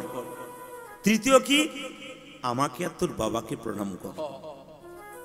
এই জিনিসগুলো যদি শিখিয়ে দিয়ে যান, আপনি নিশ্চিন্তে মরতে পারবেন। ছেলেকে শিক্ষিত করলাম, ছেলেকে বিবেকবান করলাম। শুধু ছেলেকে শিক্ষিত করবেন তা নয়, বহু উচ্চ শিক্ষিত মানুষ যারা দেখবেন বাবা মায়ের কাছ থেকে টাকা নিয়ে বিরাট বিখ্যাত হয়ে গেল, বাবা মা চালা ঘরে গ্রামের নিচে পড়ে রইল, আর সে উঁচু তালায় বাস করলো, বাবা মায়ের দিকে তাকালে না। এরকম শিক্ষার কোনো দাম থাকে না। তাই প্রত্যেকটি বাবা মায়ের কাছে বলবো, আপনারা কৃষ্ণ ভক্ত করুন, আনন্দে জীবনযাপন করুন। আসুন আজকে গৌরচন্দ্রিকা আমি বেশিক্ষণ নেব না, সময় শেষ করে লীলার দিকে যাব। সবাই মিলে একবার হাত তুলে মহাপ্রভুর গুণগান গান। ভজ গৌরাঙ্গ, সবাই হাত তুলে, ভজ গৌরাঙ্গ লহ গৌরাঙ্গ জপ গৌরাঙ্গের নামে উরধ্বনি। ভজ গৌরাঙ্গ লহ গৌরাঙ্গ জপ গৌরাঙ্গের নামে রে। শুনুন, আপনারা ভেবে নিয়েন না এমনি এমনি এসেছেন। আপনারা যারা বসতে পেরেছেন ভেবে নিয়েন না যে এমনি এমনি এসেছেন, তা নয়। পূর্বজন্মের স্বীকৃতি না থাকলে কৃষ্ণ নাম শোনা যায় না। এমনও লোক আছে টিভিতে দিব্যি বসে বসে সিরিয়াল দেখছে কিন্তু হরিনামে আসছে না। এমনও লোক আছে মেলাতে বয়স্ক লোক পাঁপড় ভাজা খাচ্ছে কিন্তু কীর্তনের দিকে আসছে না। কেন বলুন তো? যাদের পূর্বজন্মের স্বীকৃতি ভালো তারা একমাত্র হরিনামে বসতে পেরেছেন, যাদের নাই তাদের আর হলো না। সবাই মিলে ভজ গৌরাঙ্গ লহ গৌরাঙ্গ জপ গৌরাঙ্গীর নাম রে। ভজ গৌরাঙ্গ গৌরাঙ্গ লহ গৌরাঙ্গীর নামে রে। যে জানা গৌরাঙ্গ ভজে সে হয় আমার প্রাণ রে। যে জানা গৌরাঙ্গ ভজে সে হয় আমার প্রাণ রে। যে জানা গৌরাঙ্গ ভজে সে হয় আমার প্রাণের। হাতে তালি দিয়ে সবাই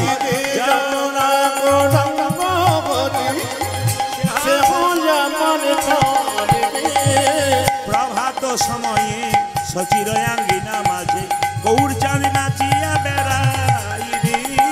প্রভাত সময়ে শশীর আঙ্গিনা মাঝে গৌরচাঁদ নাচিয়া বেড়াই রে।